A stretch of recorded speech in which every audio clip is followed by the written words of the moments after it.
Tonight, as you rest your head on the pillow, allow me to guide you into the mysterious heart of Zen Buddhism, what masters call the religion of no religion. No prior knowledge needed. Simply breathe and let your mind drift as ancient wisdom washes over you like gentle waves. This is no ordinary sleep meditation. The secrets of Zen have transformed millions of lives for centuries, quieting anxious minds, dissolving stress, and revealing profound peace hidden in plain sight. Many discover their deepest sleep ever on their very first night. As your body relaxes, we'll explore how to release the thoughts keeping you awake, find freedom from suffering, and discover the extraordinary magic in ordinary moments. These timeless teachings speak directly to your deepest self, beyond all backgrounds and beliefs. Let's begin this journey together. The unique approach of Buddhism. Buddhism stands apart from other major world traditions in a fundamental way. While many religions center around belief in God, souls, or sacred texts, Buddhism takes a different approach. The Buddha didn't ask his followers to have faith in things they couldn't verify. Instead, he invited them to explore their own experience, to see for themselves the nature of reality. When the Buddha was asked about metaphysical questions, about God, about the afterlife, about the beginning of the universe, he often remained silent or responded with a story or question that redirected attention to the present moment. As one story goes, two young priests once debated the best path to union with Brahma, the Hindu creator god.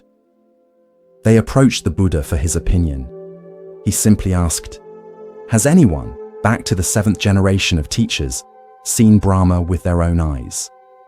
When they admitted no one had, the Buddha declared their goal laughable, vain, and empty. This wasn't because the Buddha denied the existence of gods entirely. Rather, he taught that such beliefs were ultimately irrelevant to the path of liberation.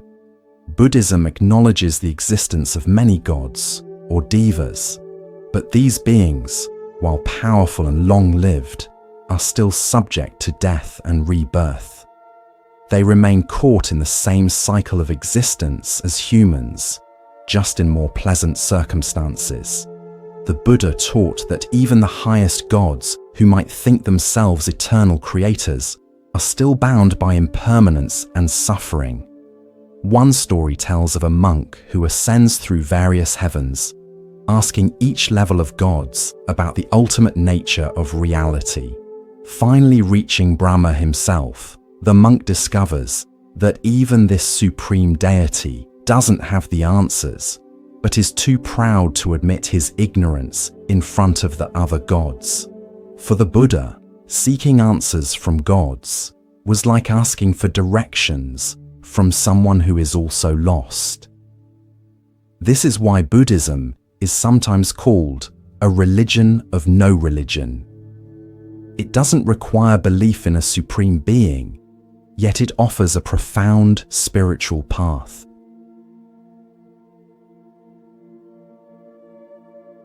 The Buddha's journey. To understand Buddhism, we should first understand its founder. Siddhartha Gautama was born around 2,500 years ago in what is now Nepal, a prince raised in luxury and sheltered from the harshness of life. The story goes that when he finally ventured beyond the palace walls as a young man, he encountered for the first time an old person, a sick person, and a corpse. These sights revealed to him the inescapable reality of suffering that awaits all beings. Deeply moved, he abandoned his privileged life to seek the root causes of suffering and a way to overcome them. For years, he followed various spiritual teachers and practiced extreme asceticism, starving himself, enduring pain, denying himself all comfort. nearly to the point of death. Eventually, he realized that this path of self-torture was as unhelpful as his former life of self-indulgence. He chose instead a middle way, and sitting in meditation beneath a Bodhi tree, he awakened to profound insights about the nature of reality. He discovered that all things are impermanent, constantly changing, that our attempts to cling to what cannot last inevitably leads to suffering, and that what we call our self isn't a fixed, separate entity, but rather a flowing process, deeply connected with everything around us. After his awakening, the Buddha spent the remaining 45 years of his life teaching others how to realize these truths for themselves. He didn't ask people to believe him. He invited them to come and see, ehipassiko, to test his teachings through their own experience. Buddhism is, at its heart, a dialogue rather than a proclamation, a method rather than a doctrine.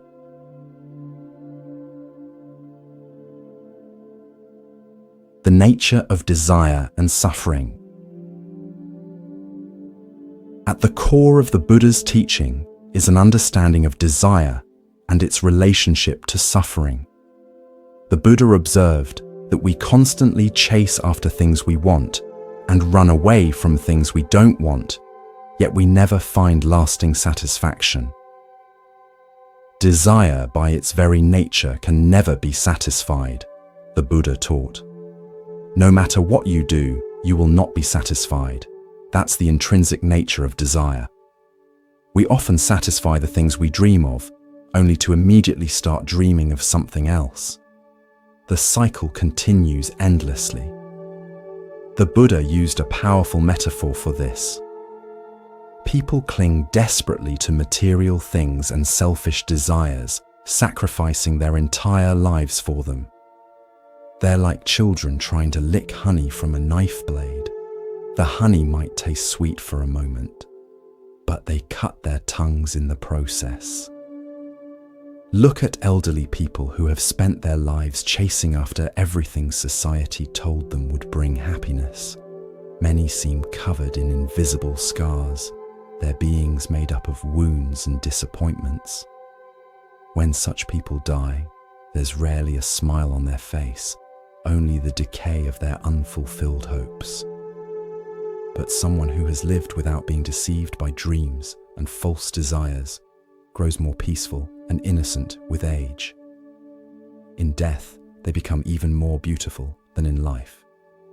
When you live authentically, aging brings magnificence rather than decay. A special radiance surrounds you. The Buddha suggested a different approach to desire. Look into its nature. Observe how desire moves, for it's very subtle. You'll realize two things. Desire can never be satisfied, and once you understand this, desire will disappear, freeing you from craving. This is the state of peace, stillness, and liberation, the state of satisfaction.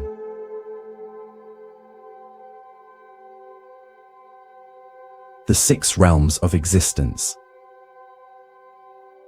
Buddhism offers a rich cosmology that can be understood both literally and as a psychological map of different states of mind. Central to this worldview is the concept of the 6 realms of existence, represented in the Wheel of Life, or Pava Chakra. At the top of the wheel are the Devas, or gods, beings of great bliss, power, and extremely long lifespans. They represent the height of spiritual achievement. At the bottom are beings in hell realms, representing the greatest suffering. Between these extremes are several other realms. The realm of the hungry ghosts, Pretas, with tiny mouths and huge bellies who can never satisfy their cravings. The human realm where we currently exist. The realm of angry spirits, Asuras, full of rage and violence. And the animal realm.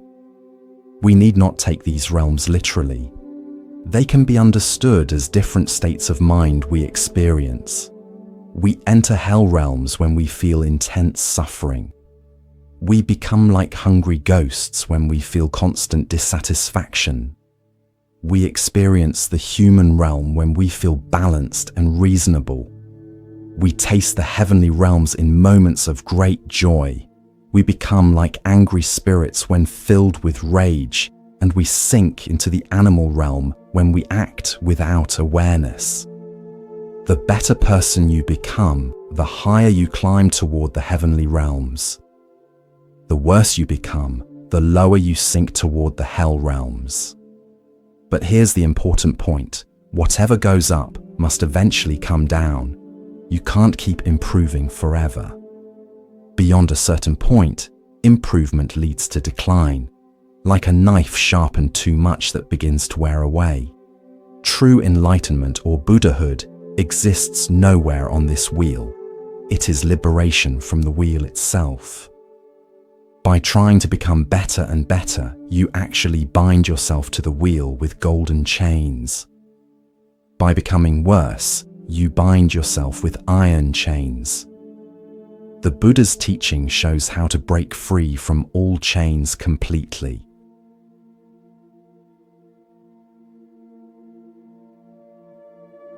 Beyond self, the heart of Buddhist insight.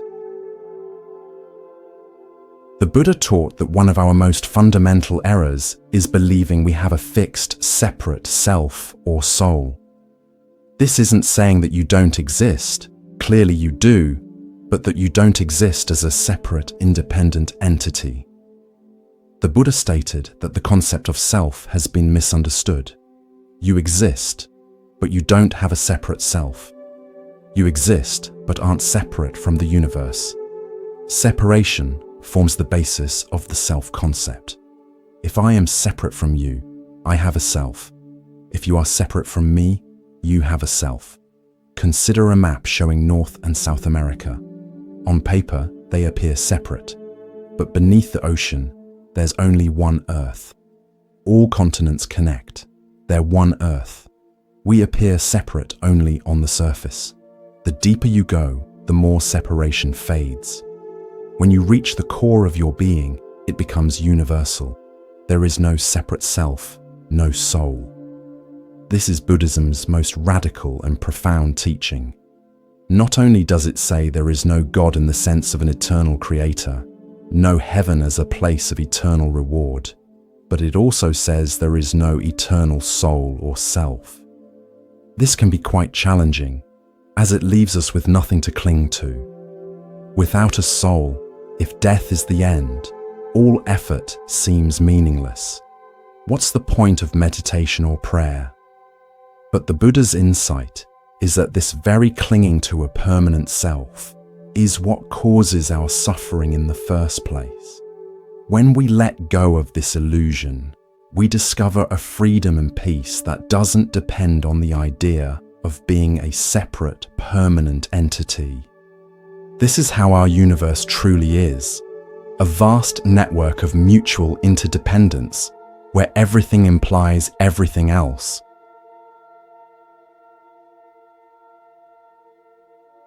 The Four Dharma Worlds.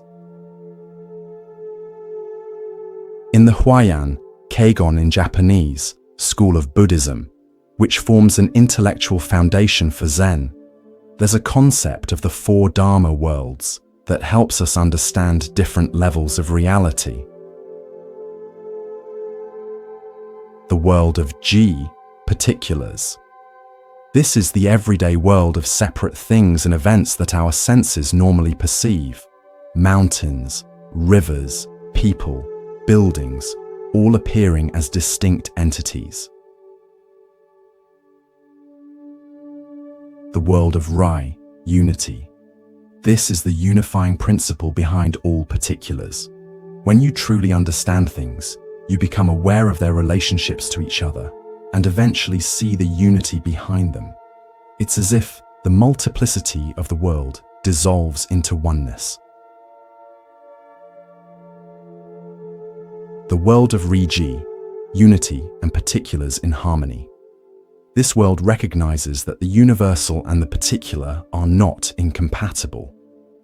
Just as you can have a red circle, with the circle being a particular shape and red being a universal color, so too can spirituality and materiality, otherworldliness and worldliness coexist in harmony. The properly rounded out person is both spiritual and material. The world of Jiji, mutual penetration of all particulars. This is the highest view, where every particular thing is seen to contain and imply all other particular things. Between one event and any other, there is no obstruction or separation. This is the doctrine of the mutual interpenetration of all things. The world of Jiji is like Indra's net, where every dewdrop reflects all others. It means that any one event implies all events, and the entire universe, past, present, and future, depends on every single member. The whole universe depends on you, just as you depend on the whole universe. This highest view forms the philosophical basis for Zen as a practical, non-intellectual way of life. It's the realization that the most ordinary event, drinking tea, washing dishes, sneezing, implies the entire universe. This is why Zen people use ordinary events to demonstrate the cosmic and metaphysical without explaining them intellectually.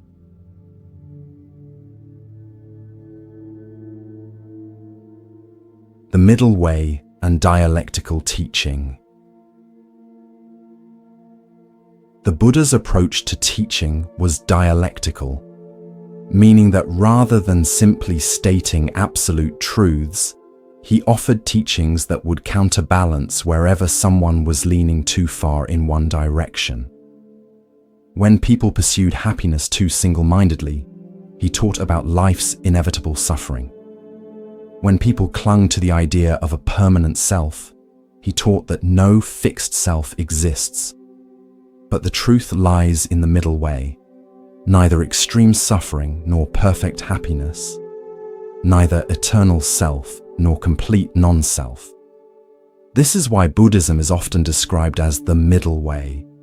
It avoids extremes of all kinds. The Buddha himself had experienced both the extreme of sensual indulgence as a prince and the extreme of harsh asceticism as a spiritual seeker. Finding both lacking, he discovered a balanced path that embraced both spiritual awareness and engagement with the world. This dialectical approach is particularly evident in Zen Buddhism. When asked a question about religion, a Zen master might reply in terms of the secular. When asked about something secular, they might reply in terms of religion. For example, when the master Joshu was asked, "At the end of the Kalpa, when everything is destroyed in fire, will one thing remain?" "What is that?" Joshu replied, "It's windy again this morning." Another time, a student asked, "Please pass me a knife." The master handed him the knife with the blade first. "Please give me the other end," said the student. "What would you do with the other end?" the master replied. In the first case, a profound metaphysical question is answered with a comment about the weather. In the second, a simple request for a knife turns into a philosophical problem. This is the Zen way of breaking through our habitual patterns of thinking to direct experience.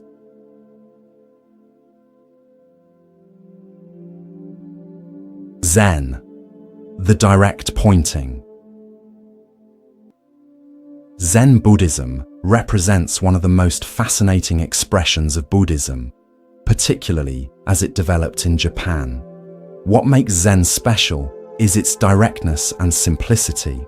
While other forms of Buddhism might involve elaborate rituals or detailed philosophical explanations, Zen cuts through all that to point directly at reality itself.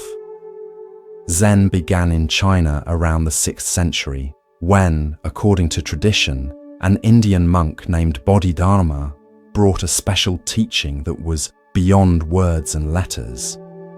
This tradition eventually made its way to Japan, where it profoundly influenced the culture, arts, and way of life.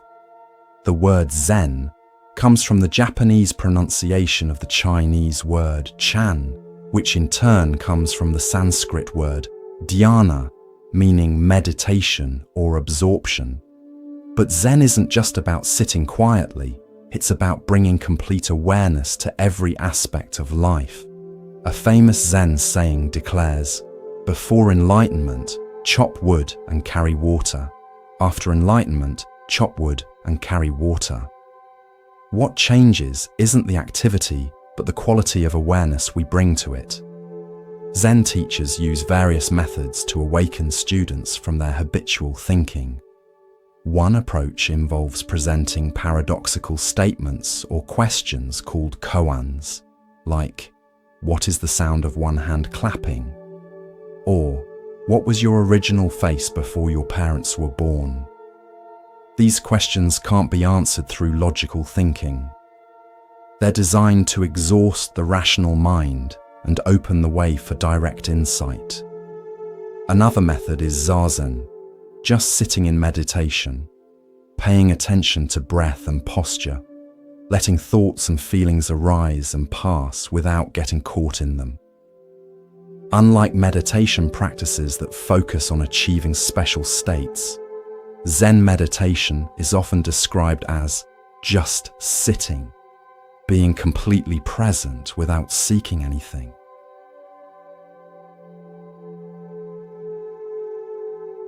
Zen arts and ordinary life.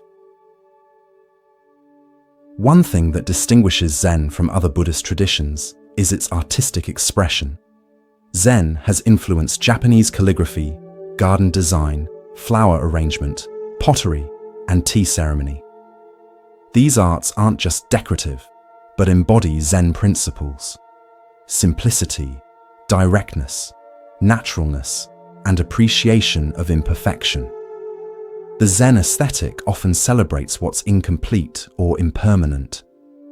A roughly formed tea bowl with subtle irregularities might be treasured above a perfectly symmetrical one.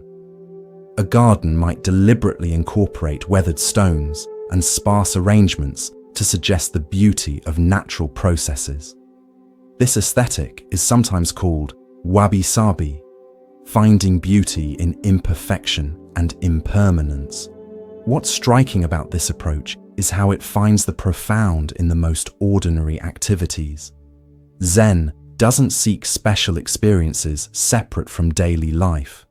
Instead, it teaches that enlightenment isn't something exotic or distant, but the true nature of our everyday experience when seen clearly.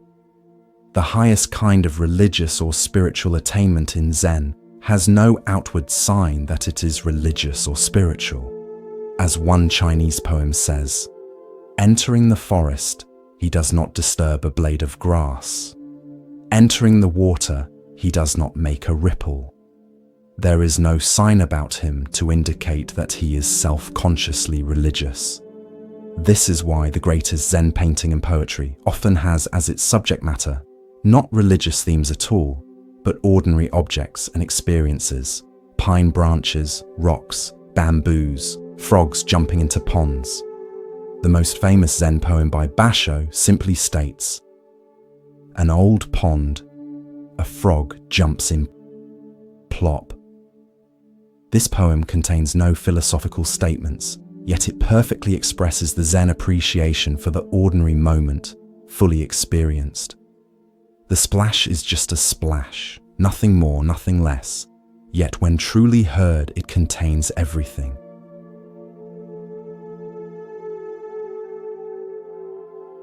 The double bind and Zen practice. One of the core teaching methods in Zen is what might be called the double bind, a situation where you're given contradictory demands that cannot both be fulfilled. Society itself often places us in such binds. You must be free, you must be natural, you must love me.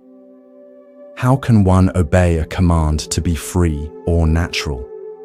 The very act of trying creates a contradiction.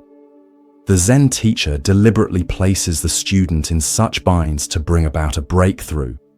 For instance, the teacher might demand, "Show me your true self." Any attempt to present oneself as genuine immediately becomes contrived and inauthentic. Yet not trying at all is also a form of trying. The student is caught in an impossible situation. When you ask a Zen teacher to help you eliminate desire, which causes suffering, they point out that your desire to eliminate desire is still desire. If you try not to desire, you're desiring non-desire. When you try to escape reality, you still feel it chasing you. Even trying not to escape becomes another form of escape. This predicament in Zen is called a mosquito trying to bite an iron ball, a position of such psychic extremity that nothing can be done about it. When you find that there's nothing you can do and nothing you cannot do about a given situation, you suddenly realize the fiction of being a separate ego.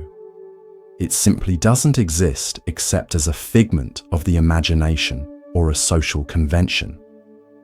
This is why in Zen they say, when the wrong person uses the right methods work in the wrong way. You might practice meditation to become a Buddha, but if you're approaching it with the wrong attitude, trying to gain something or become something, you can't succeed.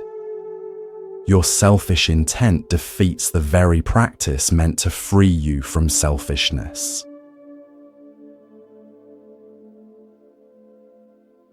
The religion of no religion.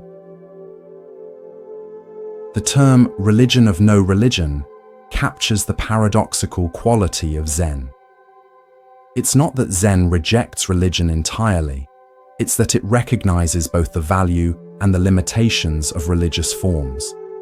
Think of religion as a raft for crossing a river.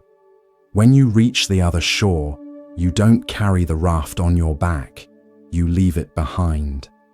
But some people get so attached to religious forms that they stay on the raft, going back and forth across the river endlessly. The religious teacher becomes like a ferryman who never reaches the shore himself. Someone does need to return the raft to help others cross. But they must remember that the goal is getting people across and setting them free, not keeping them on the raft forever. When too many crowd aboard, people mistake the means for the end. In the series of Zen paintings called the 10 Ox Herding Pictures, which depict stages of spiritual development, the final image shows a person returning to the marketplace with bliss-bestowing hands. Having attained enlightenment, represented in earlier pictures, they return to ordinary life to help others, but without any outward sign of spiritual attainment. They appear completely ordinary.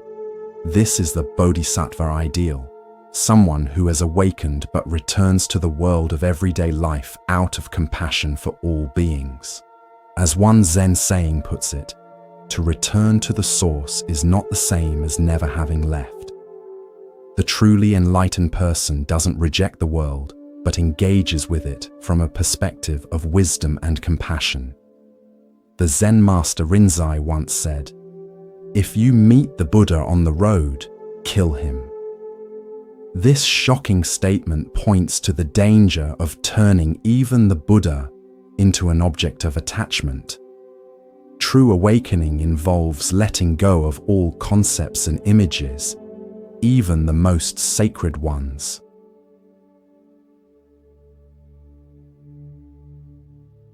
The modern relevance of Zen.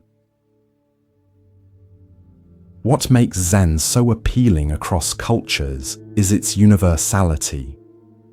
While it emerged from specific Buddhist traditions, its essence points to something recognized in many wisdom traditions: the possibility of living with greater awareness, presence, and freedom from our habitual patterns of thinking and reacting.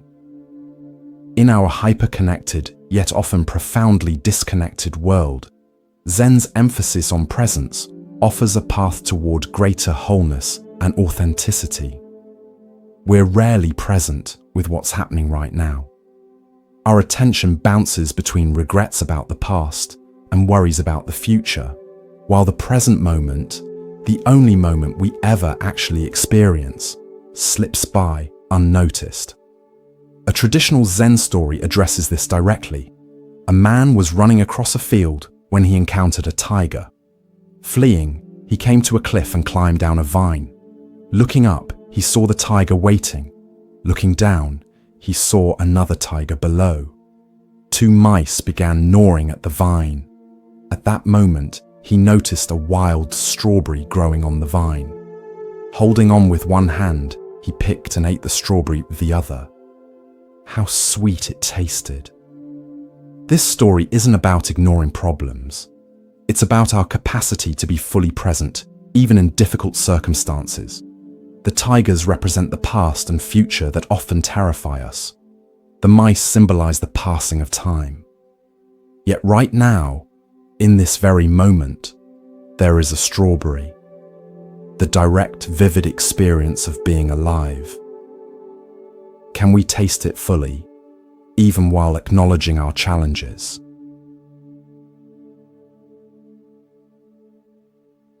Digital distraction and Zen. In our modern world, we face a challenge the ancient Zen masters couldn't have imagined. Digital distraction. Many of us check our phones within minutes of waking up and continue checking them throughout the day, often even during conversations with loved ones. Studies show the average person checks their phone over 150 times daily, often without conscious awareness. This constant fragmentation of attention not only prevents us from being present, but actually reshapes our brains, making sustained attention increasingly difficult.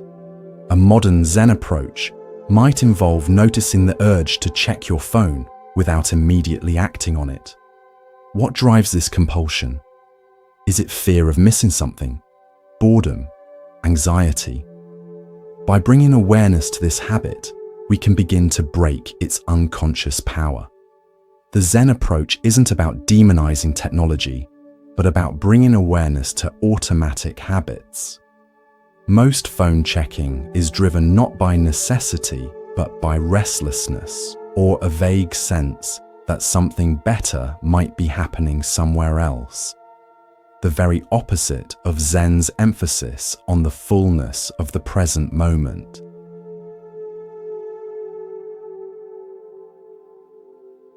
Facing difficult emotions. Another domain where Zen practice offers profound insight is in our relationship with difficult emotions like anxiety and fear. Many of us go to great lengths to avoid uncomfortable feelings, turning to distractions, substances, or constant busyness. Yet Zen suggests a radically different approach. Instead of trying to make anxiety go away, what if you got curious about it? Where exactly do you feel it in your body? What sensations are present?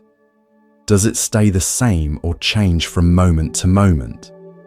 When you stop fighting anxiety and instead bring kind awareness to it, you may find it isn't a solid thing but a collection of changing sensations. Tightness in your chest, shallow breathing, tingling in your hands. By observing these sensations with curiosity instead of fear, they no longer overwhelm you. The anxiety still comes, but it no longer controls your life. This approach reflects a fundamental Zen teaching. Resistance creates suffering. When we fight against what's already happening, whether it's anxiety, physical pain, or difficult circumstances, we create tension that amplifies our distress. When we meet experience with open awareness, we discover a freedom that doesn't depend on circumstances being a certain way.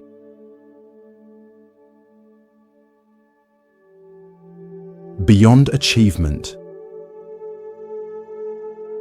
In the world of work and achievement, Zen offers particularly counterintuitive wisdom.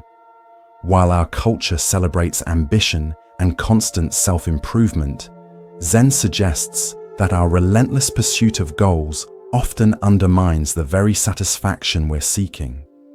A CEO might proudly describe his rigorous productivity system and ambitious 5-year plan, only to have a Zen master ask, "With all this planning and achieving, when do you actually live? Are you constantly preparing to live at some future time when all your goals are achieved? When have you last fully experienced a single cup of tea without thinking about what comes next?" This points to a fundamental insight. Life only happens now. Our plans and ambitions have their place, but when they pull us out of the present moment into endless future-oriented striving, we miss our actual lives as they unfold. Many high achievers discover this too late, reaching their goals only to find a hollow feeling of, "Is this all there is?" Zen doesn't tell us to abandon meaningful work or ambitions, but it invites us to hold them more lightly, to find fulfillment in the process rather than postponing our sense of aliveness until some future achievement.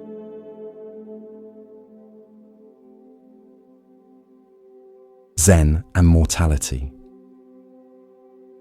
Another area where Zen offers valuable insights is in our relationship with aging, illness, and mortality.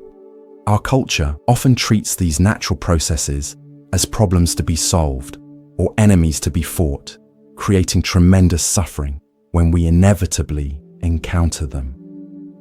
A hospice nurse who practiced Zen shared how it transformed her work with dying patients.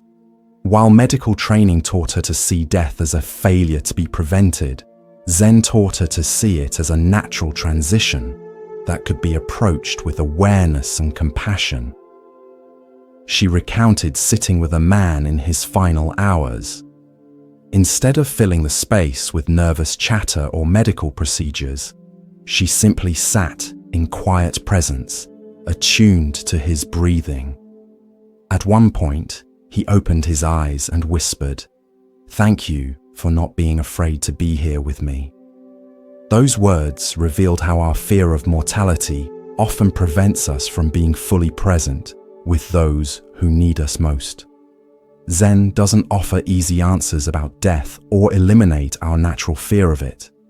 Instead, it invites us to look directly at impermanence rather than pushing it away. By becoming intimate with the reality that nothing lasts forever, not our possessions, relationships, bodies, or identities, we can appreciate the preciousness of each moment and live with less fear and grasping. This perspective can be particularly powerful at the end of life. Someone who has lived without being deceived by dreams and false desires grows more peaceful and innocent with age. In death, they become even more beautiful than in life. When you live authentically, aging brings magnificence rather than decay. A special radiance surrounds you, and you become like a temple of something eternal and absolute. This is how life should unfold, a journey of growth and evolution. If aging makes you bitter and ugly, it suggests you've spent your life licking honey from knife blades. You've been wounded repeatedly by your own desires. Old age becomes dry and tedious, and few can face death peacefully because people rarely live with true awareness. If someone truly lives, like a candle burning brightly from both ends, their death becomes something beautiful to witness. You'll see their life shine brightest at the very end. In their final moments, they become like a powerful flame. Their entire being concentrates into that moment, and light seems to radiate from them. Seeing beyond our stories. The practice of Zen also offers profound insights for our relationships. Many of us approach relationships with fixed ideas about who the other person is, how they should behave, and what we need from them. These expectations often create disappointment and conflict when reality doesn't match our mental images. A couple on the verge of divorce attended a Zen-based relationship retreat as a last resort. During an exercise, they were instructed to look at each other for 5 minutes without speaking. For many couples, truly seeing each other without the filter of past grievances, future worries, and fixed narratives is revolutionary. Afterwards, the husband shared with surprise, "I saw my wife today for the first time in years. Not who I think she is or who I want her to be, but who she actually is right now." This moment of true seeing created an opening for genuine connection beyond their stories about each other. This practice of seeing without preconceptions applies to all relationships. How often do we interact with others based on our ideas about them, rather than meeting them freshly in each moment? How often do we half listen while formulating our response or checking our phones? Zen teaches us that when we look deeply at others, we see that they are not separate from us. Their joy and suffering are our joy and suffering. This understanding naturally gives rise to compassion, not as a moral obligation, but as a natural expression of our interconnection. There's a Zen story about 2 monks walking together on a muddy road. They encountered a lovely young woman in a silk kimono, unable to cross a large puddle without ruining her clothes. The elder monk picked her up and carried her across the puddle, setting her down safely on the other side. The 2 monks continued their journey in silence. 5 hours later, the younger monk, unable to contain himself any longer, said, "As monks, we're not supposed to touch women, especially beautiful ones." "Why did you do that?" The elder monk replied, "I left the woman by the puddle 5 hours ago." "Why are you still carrying her?" How often do we do the same? Something happens. Perhaps someone cuts us off in traffic, a colleague makes a thoughtless remark, or a family member forgets an important date.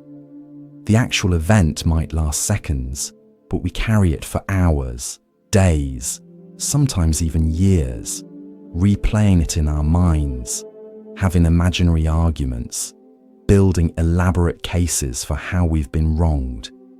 Meanwhile, life continues happening right now, but we're missing it because we're lost in our stories about the past. The inner critic and self-acceptance. Zen also offers wisdom for dealing with one of the most universal human challenges, the inner critic. Most of us have an internal voice that judges, criticizes, and finds us lacking in countless ways. This voice can become so familiar that we mistake it for reality or even for wisdom, when it's actually a conditioned pattern that creates needless suffering. A writer struggling with creative blocks attended a Zen retreat. During a private meeting with the teacher, he confessed that whenever he sat down to write, a voice in his head would tell him his ideas were worthless and that he was fooling himself to think he had any talent. The teacher asked, "When you hear that voice, who is hearing it?" This question stopped the writer short. He realized there was an awareness in him that could observe this critical voice rather than being completely identified with it. The teacher suggested that each time the critical voice arose, he should simply note thinking and return to his breath before continuing to write. This simple practice created enough space for the writer to recognize that the inner critic was not the truth about him, but a conditioned thought pattern. By neither fighting against it nor believing it, he found freedom to create, despite its continuing presence. This approach to the inner critic illustrates a fundamental Zen insight. We are not our thoughts. Thoughts arise and pass in the mind like clouds in the sky, but the sky itself, our basic awareness, remains spacious and clear. By learning to identify with awareness rather than with the contents of thinking, we find freedom from the tyranny of self-judgment.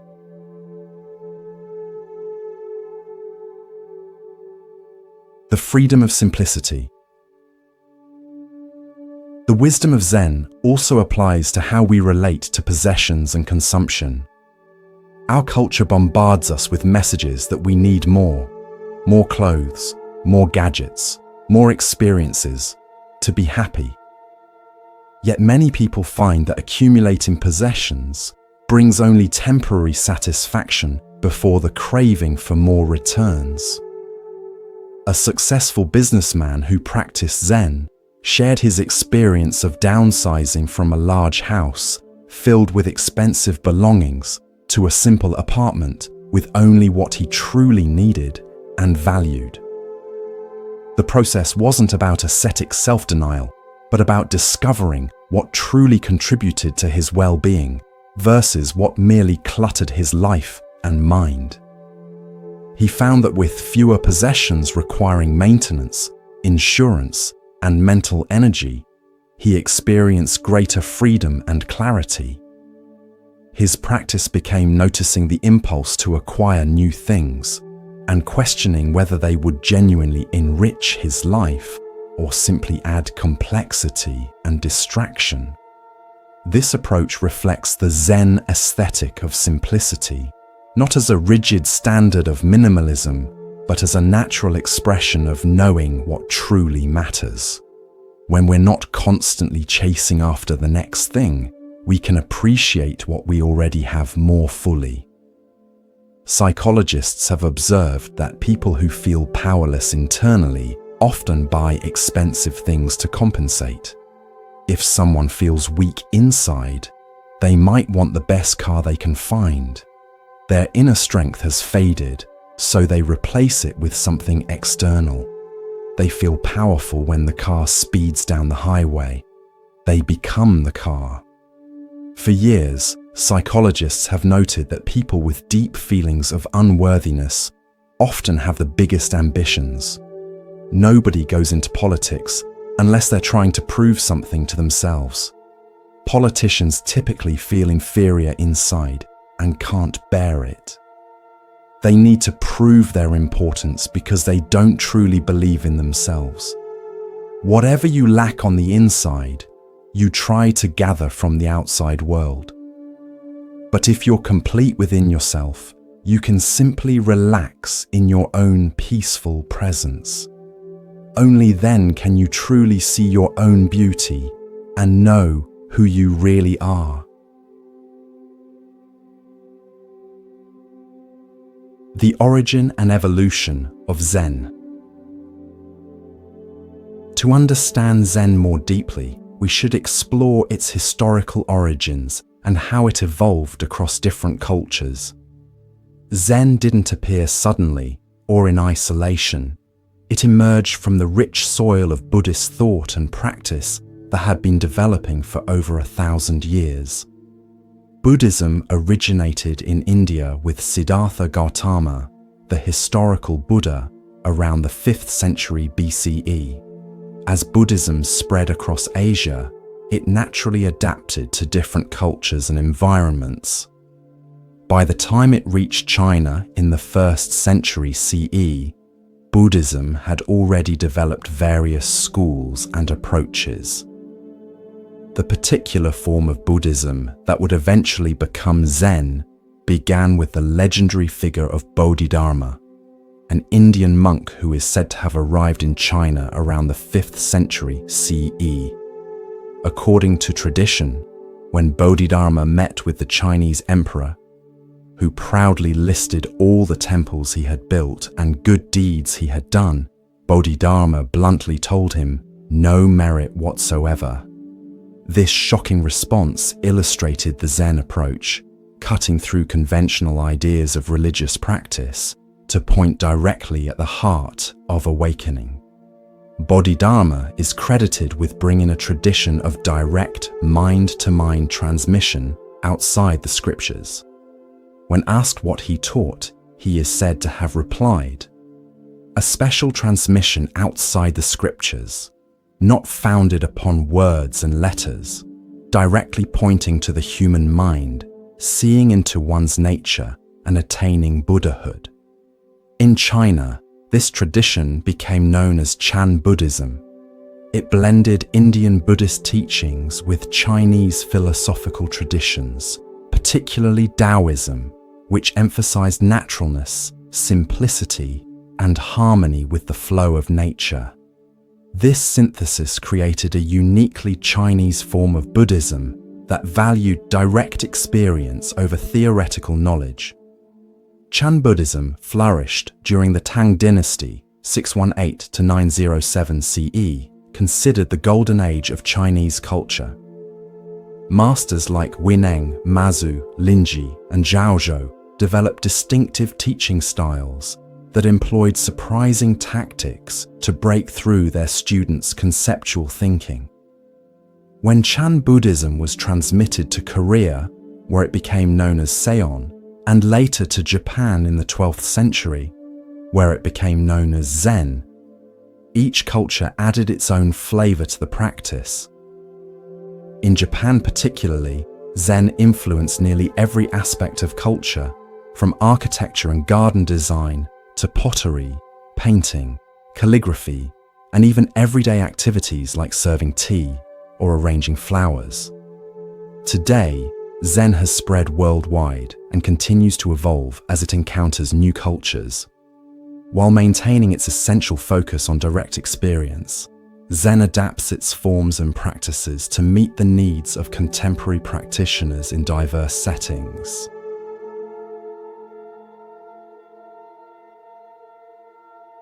Different schools of Zen. Within the Zen tradition, different schools have emerged, each with their own emphasis and approach. In Japan, the two main schools are Rinzai and Soto Zen, with a third smaller school called Obaku.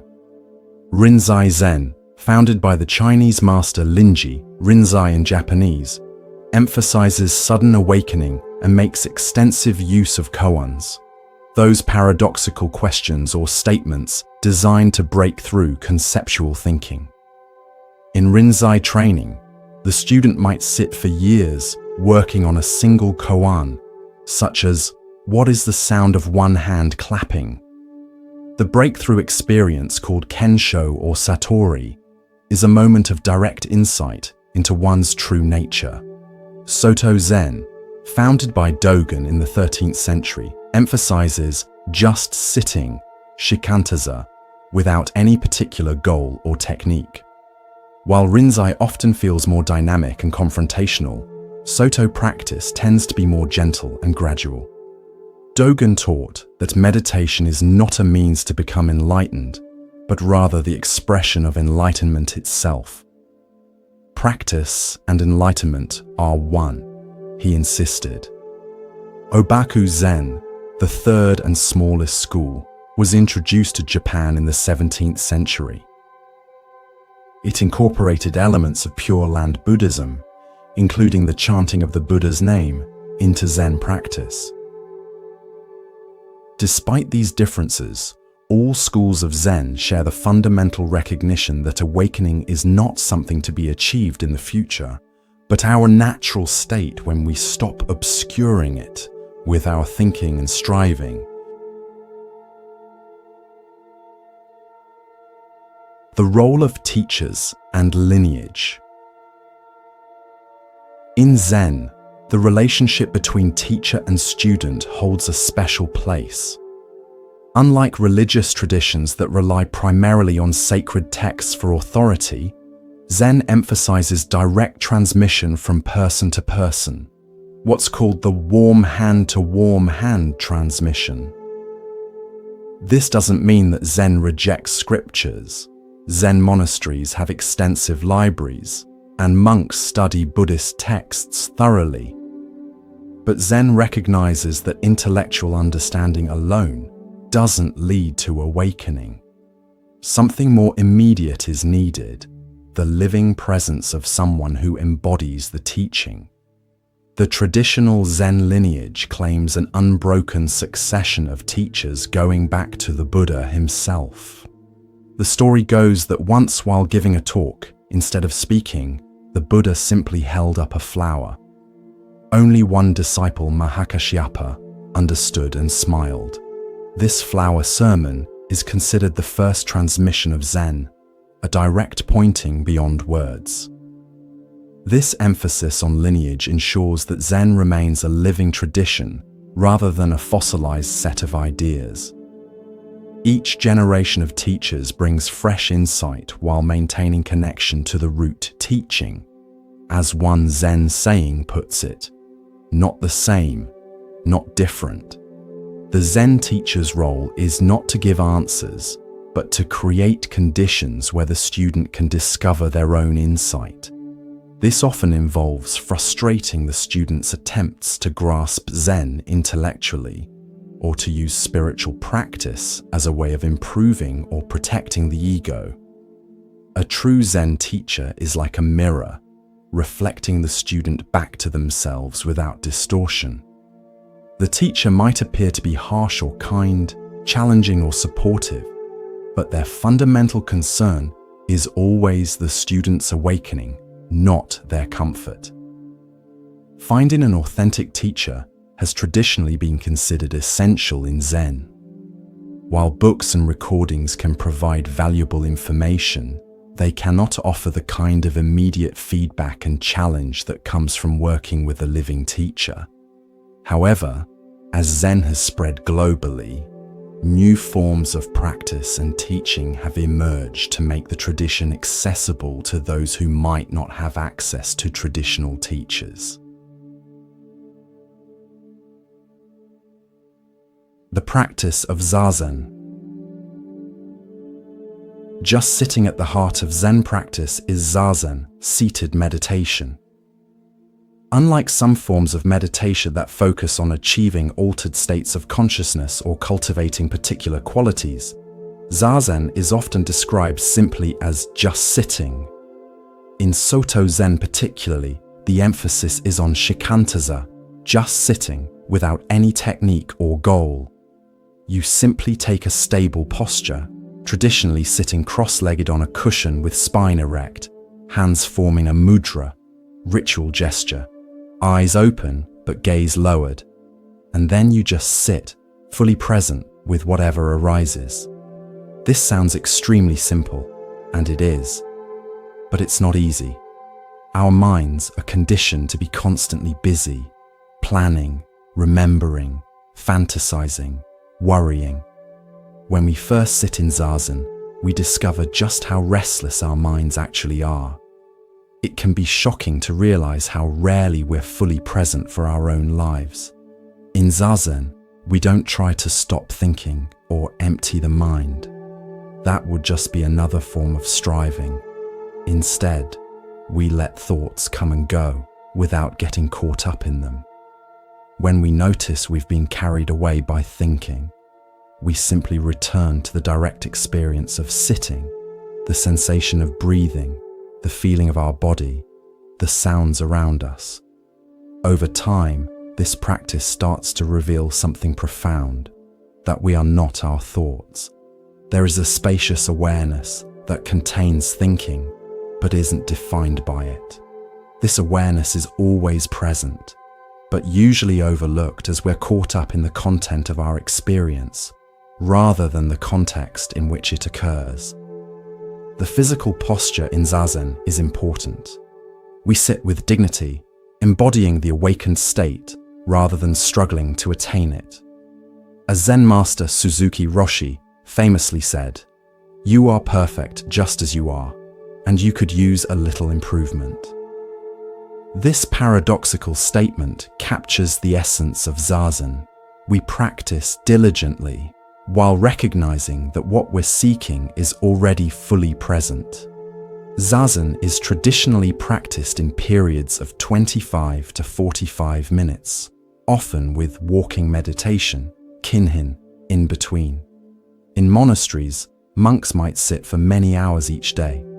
For lay people, even a regular practice of 20 to 30 minutes can be transformative. While the formal practice of Zazen provides a foundation, Zen ultimately isn't confined to the meditation cushion. The awareness cultivated in Zazen extends to all activities. As another Zen saying puts it, Zen is not some kind of excitement, but concentration on our usual everyday routine.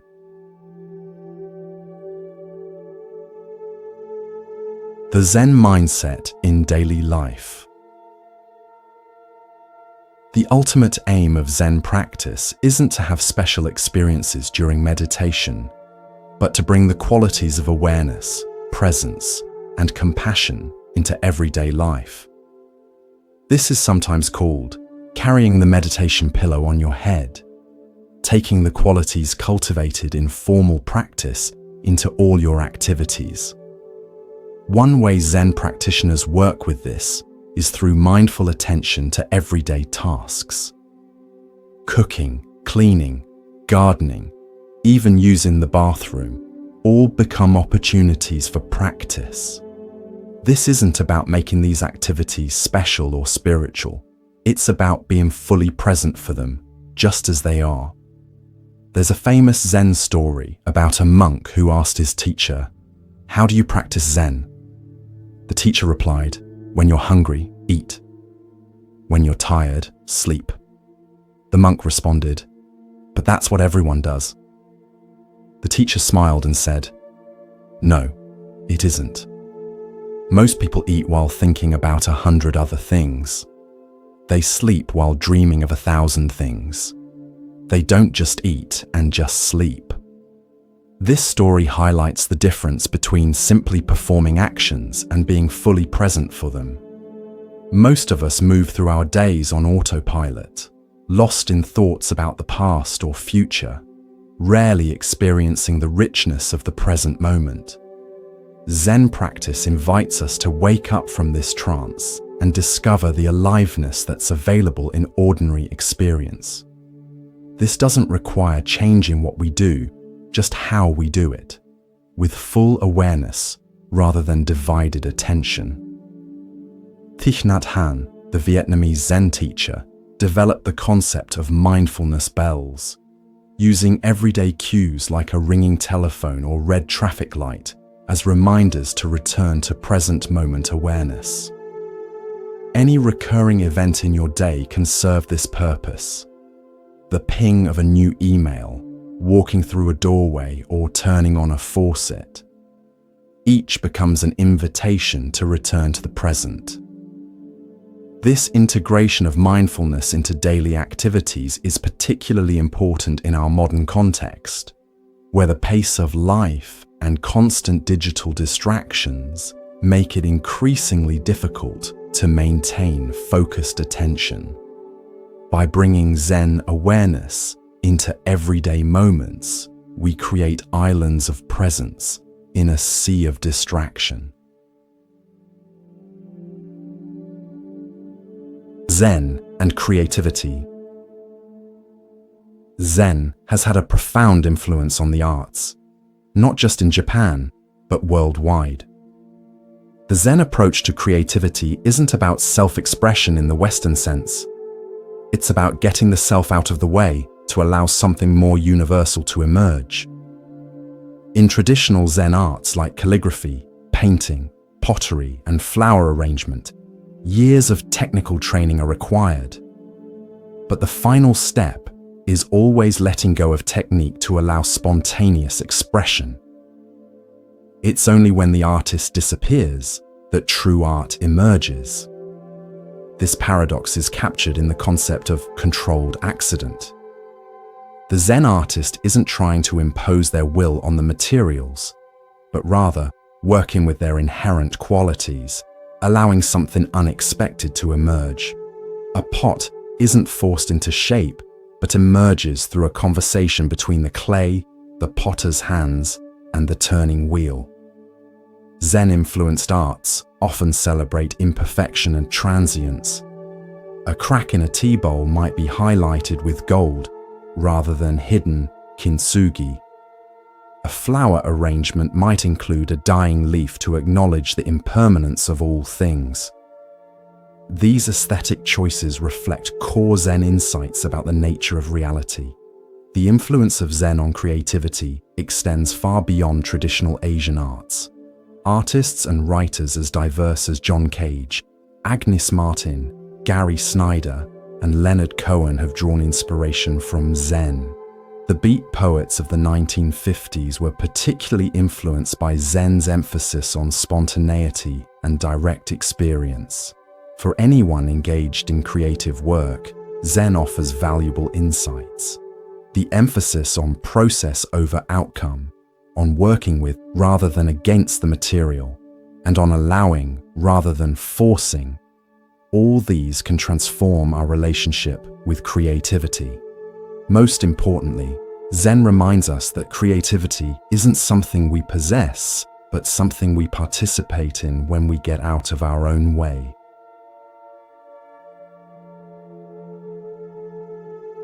Zen and work.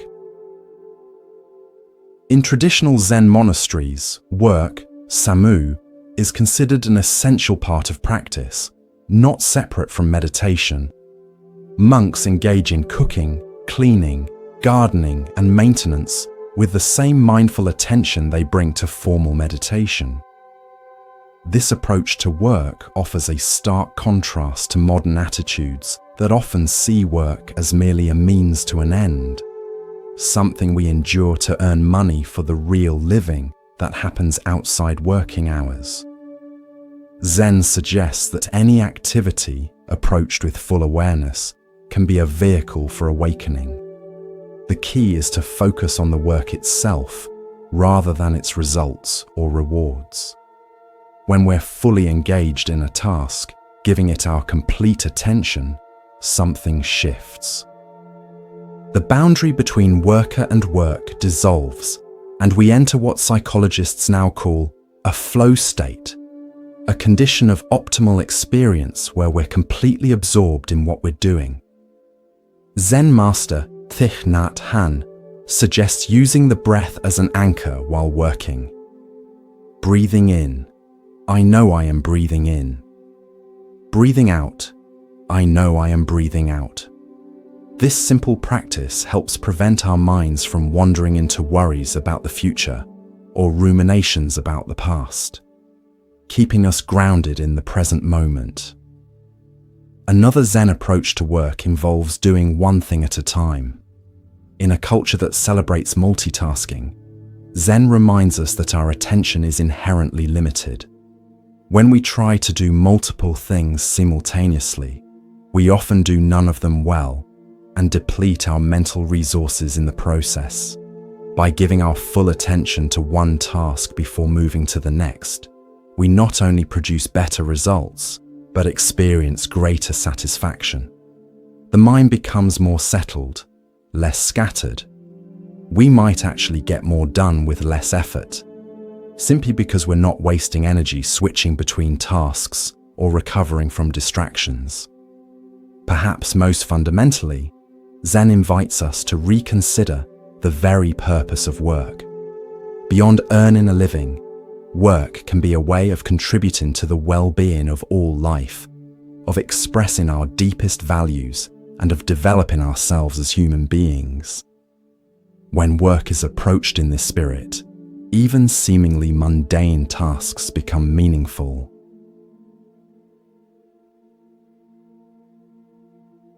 Zen and ethical living. While Zen is often associated with meditation and mystical insight, it also offers profound guidance for ethical living. Unlike religious traditions that emphasize obedience to divine commandments, Zen ethics emerge from a deep understanding of our interconnectedness with all life. Traditional Buddhist ethics are expressed in precepts, guidelines for speech and action that help create conditions conducive to awakening. These aren't seen as absolute rules handed down from above, but as expressions of wisdom and compassion that we gradually internalize through practice. The most basic precepts include not killing, not stealing, not engaging in harmful sexual behavior, not lying, and not clouding the mind with intoxicants. These are not followed out of fear of punishment, but from a growing recognition that actions which harm others ultimately harm ourselves as well, since we aren't separate from the web of life. In Zen, these precepts are often approached in a positive rather than prohibitive way. Rather than not killing, we might speak of acting with reverence for all life. Rather than not lying, we might emphasize speaking from a place of truthfulness and compassion. This subtle shift helps us see precepts not as restrictions on our freedom, but as expressions of our awakening nature. Beyond specific guidelines, Zen ethics emphasize responsiveness to the unique circumstances of each situation. What's helpful in one context might be harmful in another. This doesn't mean anything goes, but rather that ethical action requires awareness and discernment, rather than rigid adherence to rules. This flexible, context-sensitive approach to ethics is captured in a famous Zen story. A monk asked his teacher, "What is the essential meaning of Buddhism?" The teacher replied, "Do good, avoid evil, purify your mind." The monk said, "That's so simple, even a child of 3 could understand it." The teacher responded, "Yes, but even an old person of 80 finds it difficult to practice." The story reminds us that ethical understanding is simple, but ethical living requires ongoing practice and attention. It's not enough to know what's right. We must embody it in our actions, moment by moment. In our complex modern world, Zen ethics offer a valuable approach that avoids both rigid moralism and anything-goes relativism. By grounding ethical choices in awareness of interconnection and in the direct experience of how our actions affect ourselves and others, Zen provides a flexible yet robust foundation for navigating ethical challenges. Zen and relationships. Relationships provide some of our greatest joys and most challenging difficulties. They're also fertile ground for spiritual practice.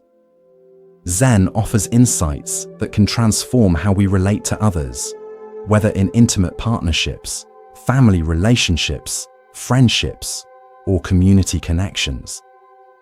One core Zen teaching is that there is no separate self. When we truly understand this, we recognize that the boundaries we perceive between ourselves and others are more fluid and permeable than we typically assume. This doesn't mean we lose our individuality, but rather that we see it in a larger context of interdependence. From this perspective, the common question, "What can I get from this relationship?" shifts to, "How can this relationship help all involved to flourish?" Rather than seeing relationships as transactions where we try to maximize benefits and minimize costs for ourselves, we can approach them as shared journeys of growth and awakening. Zen practice also helps us become more fully present in our relationships. How often are we physically with someone but mentally elsewhere, thinking about work, planning dinner, or scrolling through social media? This divided attention prevents genuine connection. When we bring mindful awareness to our interactions, something deeper becomes possible. A simple practice for mindful communication is to truly listen when others speak. Most of us listen partially at best, formulating our response while the other person is still talking.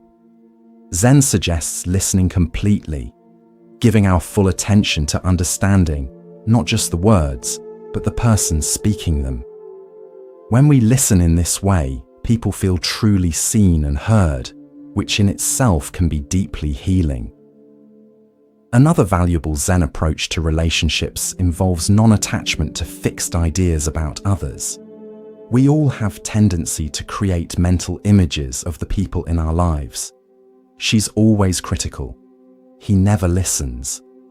They're so self-centered. These images might contain some truth, but they also limit our ability to see the person freshly in each moment and to recognize their capacity for change. By letting go of these fixed notions and meeting others with beginner's mind, a mind open to new possibilities rather than filled with preconceptions, we create space for genuine encounter and growth. This doesn't mean ignoring problematic behaviors, but rather addressing them without reducing the whole person to those behaviors. Perhaps most importantly, Zen reminds us that our interactions with others reveal our own mind states as much as they do anything about the other person. When we're irritated by someone's behavior, the irritation arises in our consciousness. By noticing our reactions without immediately acting on them, we gain insight into our own patterns and create more choice in how we respond. This internal awareness is the foundation of skillful relationship. As we become more conscious of our own reactions, projections, desires, and fears, we bring greater clarity and freedom to our interactions with others.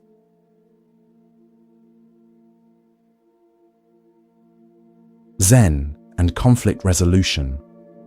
Conflict is an inevitable part of human life. Whether between individuals, within communities, or between nations, differences in needs, values, and perceptions naturally lead to tension.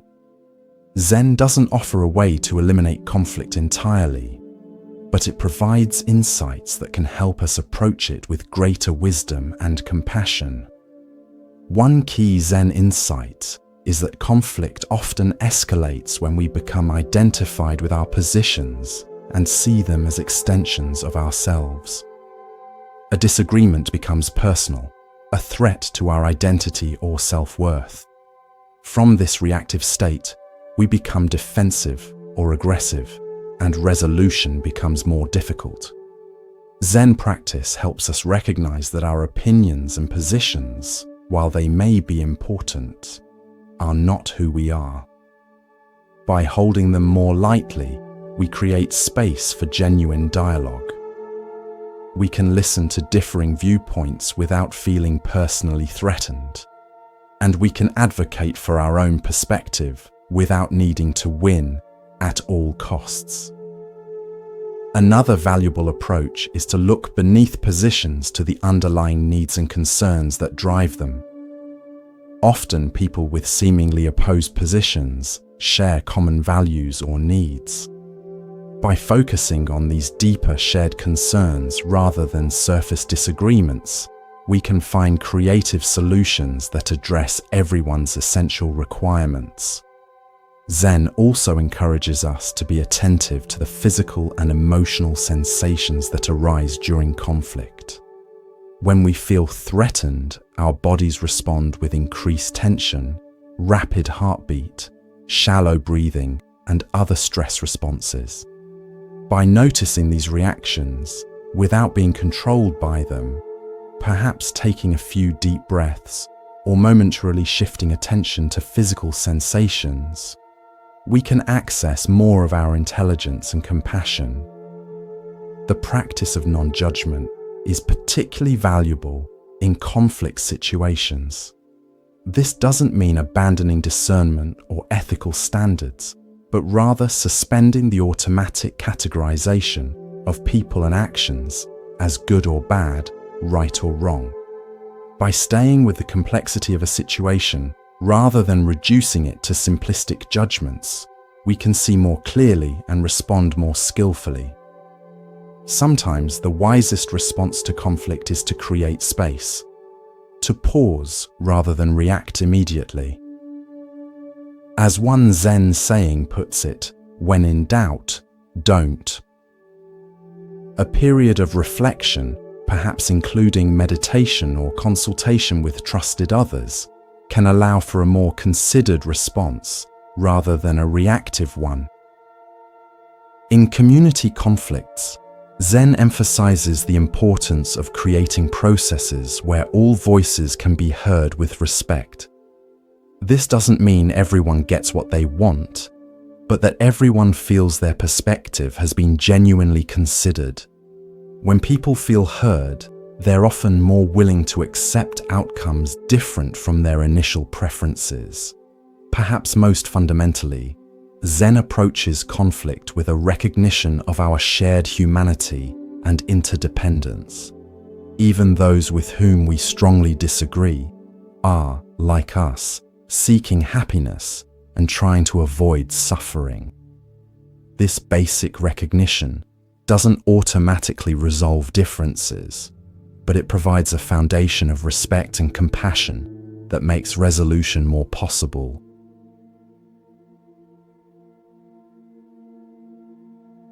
Zen and mental health.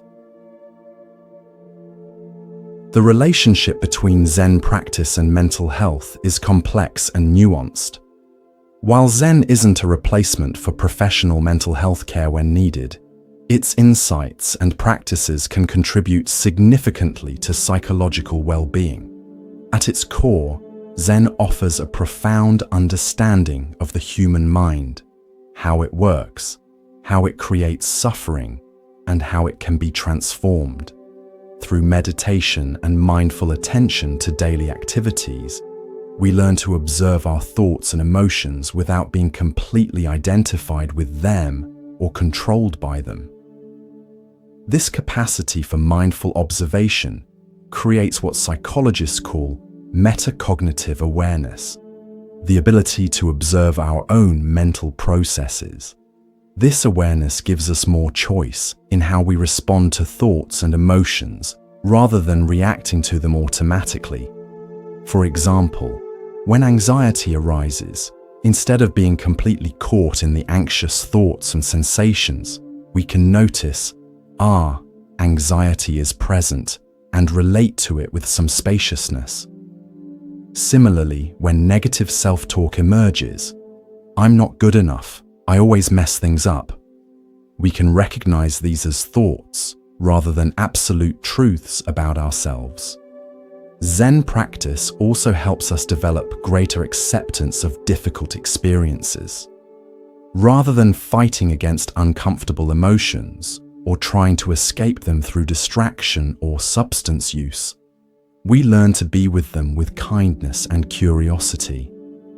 This doesn't mean passively enduring suffering, but rather meeting it in a way that doesn't amplify or prolong it.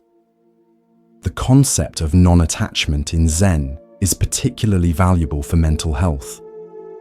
Many psychological difficulties involve becoming overly attached to certain thoughts, self-concepts, or desired outcomes. When life doesn't match our fixed ideas about how things should be, we suffer. By holding our thoughts and expectations more lightly, we become more flexible and resilient in the face of life's inevitable changes and challenges. Zen's emphasis on present moment awareness can be especially helpful for those struggling with rumination or worry, mental patterns that keep us stuck in the past or anxious about the future. By gently returning attention to the present moment, we interrupt these unproductive thought cycles and reconnect with the direct experience of being alive right now. The integration of mind and body in Zen practice is another aspect that supports mental health. Our mental states are intimately connected with physical sensations, and body-based practices like mindful breathing, walking meditation, or mindful movement help us work with psychological challenges at the somatic level rather than just the cognitive one. For those dealing with specific mental health conditions, Zen-inspired approaches like mindfulness-based cognitive therapy, MBCT, and acceptance and commitment therapy ACT, have been clinically validated as effective treatments. These approaches combine traditional Zen insights with modern psychological understanding to address conditions like depression, anxiety, and stress-related disorders. It's important to note, however, that Zen practice isn't appropriate for everyone at all times. People experiencing acute psychosis, severe depression, or other serious mental health crises may need other forms of support before meditation becomes helpful.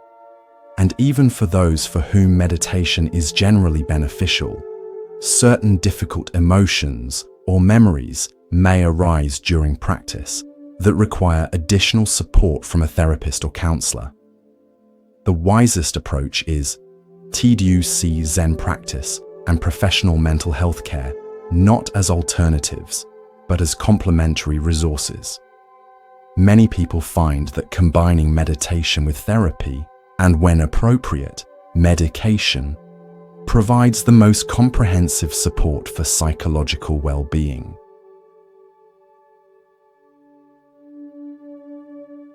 Zen in the modern world. As Zen has traveled from east to west and from traditional to modern contexts, it has both transformed and been transformed. Today, Zen practices and insights are being applied in settings the ancient masters could never have imagined, from corporate boardrooms to scientific laboratories, from prison cells to hospital wards. This adaptation raises important questions about cultural appropriation, authenticity, and the essence of Zen. Is Zen still Zen when removed from its traditional Asian context? What elements are essential to preserve, and what can be modified to fit new cultural environments? There's no simple answer to these questions, but we can observe some of the ways Zen is evolving in the modern world. One significant development is the secularization of Zen practices, particularly meditation. Programs like mindfulness-based stress reduction, MBSR, and mindfulness-based cognitive therapy, MBCT, have extracted meditation techniques from their religious context and presented them in scientific and therapeutic frameworks. This secularization has made meditation accessible to many who might be uncomfortable with Buddhist religious elements. It has also facilitated scientific research on the effects of meditation, with hundreds of studies documenting benefits for physical and mental health. However, some critics argue that this approach reduces Zen to a self-improvement technique, losing the deeper spiritual and ethical dimensions of the tradition. Another modern development is the democratization of Zen. Traditionally, Zen was primarily practiced by monks in monasteries, with lay people having limited access to the deeper teachings. Today, Zen centers and programs are available to people of all backgrounds, regardless of their ability to commit to monastic life. While this has made Zen more widely accessible, it also raises questions about depth of practice and the role of sustained intensive training. Technology has also influenced modern Zen practice. Meditation apps, online courses, and virtual Sanghas communities make Zen resources available to people who might not have access to local teachers or groups. These digital adaptations offer convenience and accessibility, but may lack the direct person-to-person transmission that has been central to the Zen tradition. Social engagement is another area where modern Zen is evolving. While traditional Zen has sometimes been criticized for focusing on individual liberation at the expense of social justice, many contemporary Zen practitioners explicitly connect their practice to activism and social change. Organizations like the Buddhist Peace Fellowship and movements like Engaged Buddhism seek to apply Zen insights to collective challenges like environmental degradation, economic inequality, and systemic discrimination. Perhaps the most significant aspect of Zen's modern evolution is its encounter with Western psychology, neuroscience, and philosophy. This cross-fertilization has enriched both Zen and Western understanding of consciousness, cognition, and human potential. Concepts that might once have seemed mystical or esoteric, like non-duality or the constructed nature of the self, now find parallels in scientific research on brain function and cognitive processes. As Zen continues to evolve in the modern world, the challenge is to preserve its essential insights and integrity while allowing it to take new forms appropriate to different cultural contexts. This requires a delicate balance, neither clinging rigidly to traditional forms, nor diluting the practice to the point where its transformative potential is lost. The most promising approach may be what Zen itself teaches: to hold tradition neither too tightly nor too loosely, to approach new developments with both respect for ancient wisdom and openness to fresh insights, and to focus not on abstract questions of authenticity, but on the practical matter of what genuinely helps people awaken.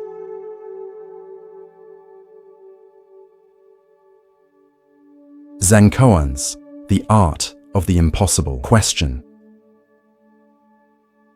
One of the most distinctive and fascinating aspects of Zen practice, particularly in the Rinzai tradition, is the use of koans. These enigmatic questions, statements, or stories are designed to propel the student beyond logical thinking into direct insight. A koan isn't a riddle with a clever solution, nor is it nonsense designed to frustrate the intellect, though it certainly does that. Rather, it's a precision tool crafted to create a particular kind of crisis. A crisis of meaning that, when fully experienced, can open into breakthrough. Famous koans include: what is the sound of one hand clapping? What was your original face before your parents were born? Does a dog have Buddha nature? If you meet the Buddha on the road, kill him. When a student is given a koan, they're expected to meditate on it day and night, bringing their whole being to this impossible question. The usual approaches of logical analysis, metaphorical interpretation, or philosophical speculation all fail to crack the koan. That's precisely the point.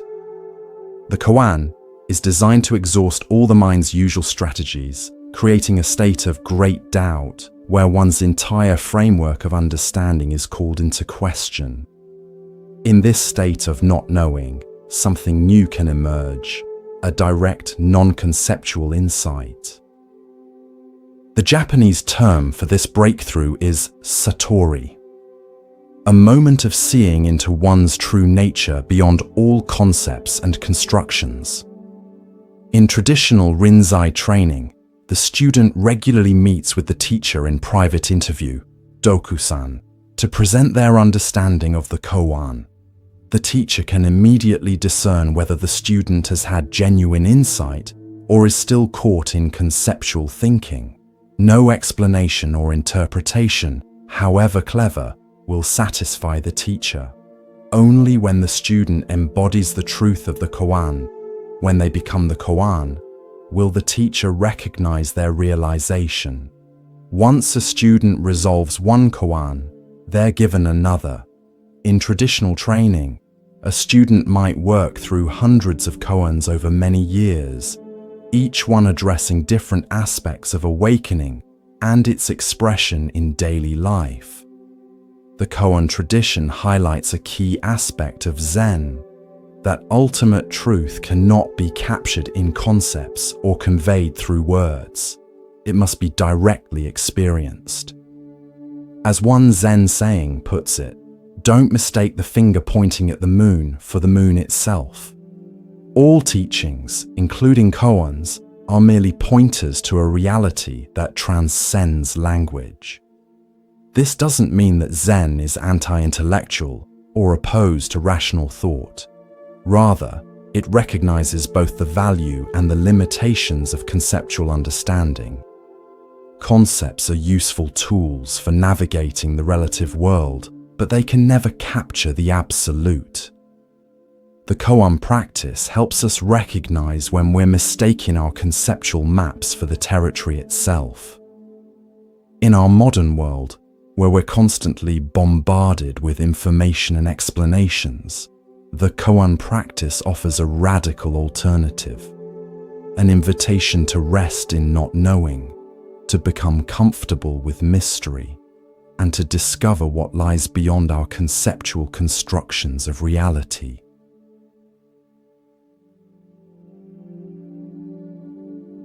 Zen stories and their meanings. Zen teachings are often transmitted through stories rather than abstract philosophical statements. These stories typically feature interactions between masters and students, highlighting moments of awakening or illustrating key aspects of Zen wisdom. Let's explore a few classic Zen stories and their meanings. A university professor went to visit a famous Zen master. While the master quietly served tea, the professor talked about Zen. The master poured the visitor's cup full and then kept pouring. The professor watched the overflow until he could no longer restrain himself. "Stop. The cup is over full. No more will go in." "Like this cup," the master said. "You are full of your own opinions and speculations. How can I show you Zen unless you first empty your cup?" This simple story illustrates a fundamental requirement for learning: the willingness to set aside preconceptions and approach a subject with beginner's mind. When we're filled with our own ideas, judgments, and beliefs, there's no room for new understanding to enter. The tea represents Zen wisdom, but it could equally represent any form of learning or growth. The story reminds us that true learning begins with humility and openness. A man traveling across a field encountered a tiger. He fled, the tiger chasing after him. Coming to a precipice, he caught hold of the root of a wild vine and swung himself down over the edge. The tiger sniffed at him from above. Trembling, the man looked down to where, far below, another tiger was waiting to eat him. Only the vine sustained him. Two mice, one white and one black, little by little started to gnaw away at the vine. The man saw a luscious strawberry near him. Grasping the vine with one hand, he plucked the strawberry with the other. How sweet it tasted. This vivid story captures the human condition with remarkable economy. The tigers represent the past and future, regrets and memories behind us, fears and anxieties ahead. The mice nibbling the vine represent the passing of time, gradually bringing us closer to death. Yet in the midst of this precarious situation, there's a strawberry, the present moment in all its potential richness. The story doesn't deny the reality of danger or the inevitability of death. Rather, it suggests that even in the most difficult circumstances, the present moment offers the possibility of genuine aliveness and appreciation. The man's ability to fully taste the strawberry represents our capacity to be present even amid difficulty.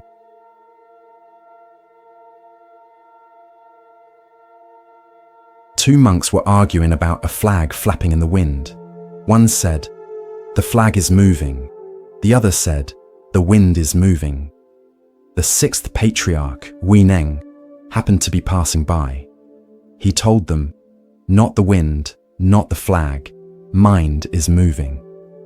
This story moves through three levels of understanding. The first monk sees the flag moving, the most obvious surface perception. The second monk has a subtler view, recognizing that it's actually the wind moving the flag. But Huineng points to something even more fundamental, that both flag and wind are experienced within consciousness. Without a perceiving mind, there would be no experience of flag or wind at all. The story invites us to look beyond surface appearances to the deeper nature of experience. All perception happens within consciousness, yet we typically attribute reality to the objects of perception while overlooking the consciousness in which they appear. This recognition points toward the non-dual nature of reality, where subject and object, inside and outside, are not ultimately separate.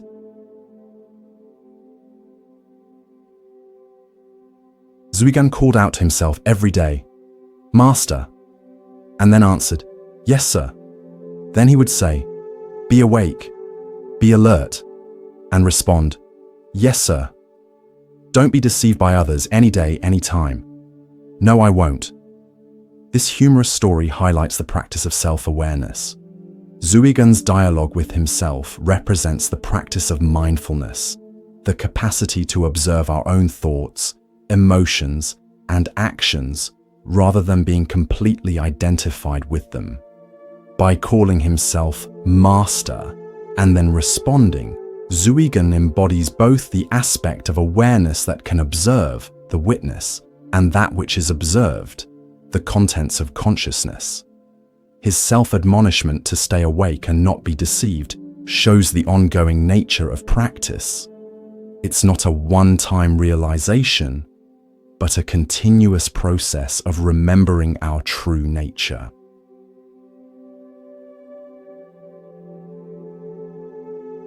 There once was a Zen master named Hakuin who lived in a town in Japan. He was greatly honored for his pure life, and many people came to him for teachings. Then one day, a beautiful girl who lived nearby became pregnant. Her angry parents demanded to know who the father was. At first, she refused to confess, but after much harassment, she named Hakuin. In great anger, the parents confronted the Zen master, berating him in front of his students and neighbors. "Is that so?" was all he would say. After the child was born, it was brought to Hakuin. By this time, he had lost his reputation, but he took good care of the child.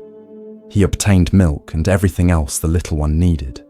A year later, the girl mother could stand it no longer.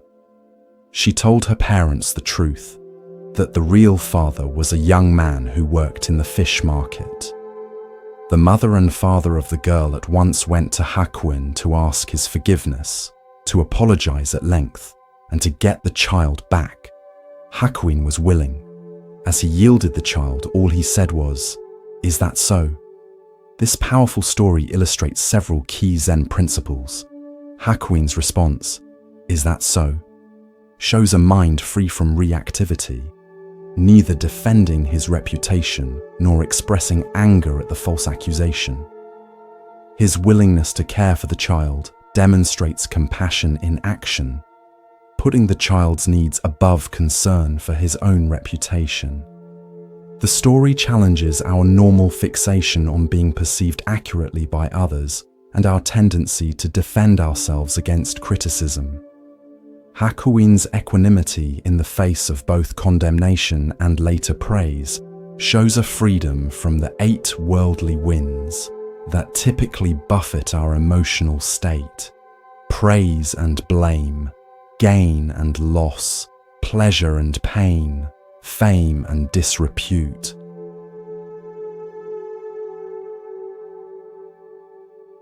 The cosmic body of the Buddha. Zen is often portrayed as a stripped-down, minimalist form of Buddhism, focused on direct experience rather than elaborate cosmology or metaphysics. While this emphasis on immediacy is certainly characteristic of Zen, it doesn't mean that Zen lacks profound philosophical dimensions.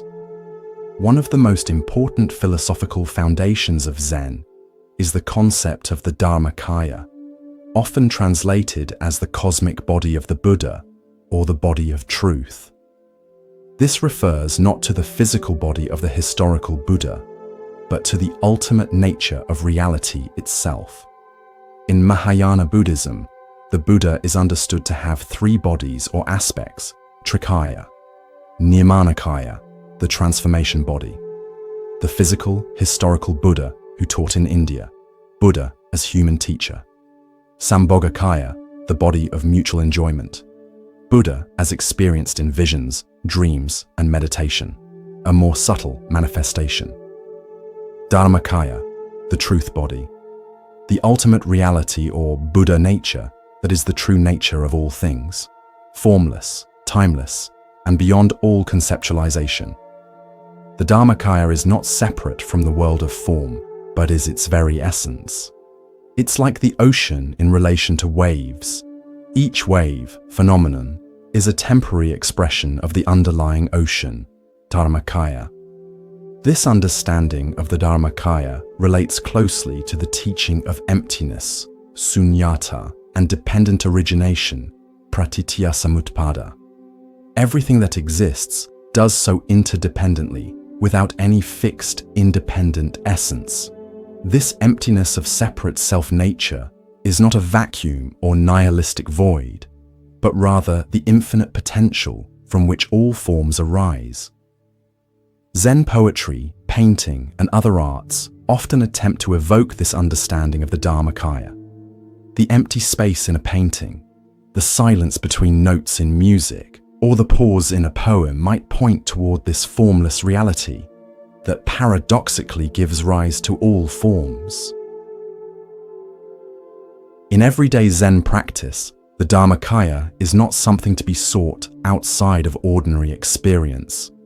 Rather, it's recognized as the very nature of this moment, the suchness or thusness, tathata of reality, when perceived without the filters of conceptual thinking. As Zen Master Dogen put it, if you cannot find the truth right where you are, where else do you expect to find it? This teaching points to the Dharmakaya as not distant or separate, but as the very fabric of our immediate experience when seen with clarity.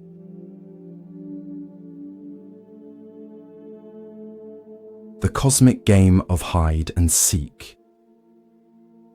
One way to understand Zen, and indeed all of Buddhism, is as a response to a cosmic game of hide and seek that we're all playing.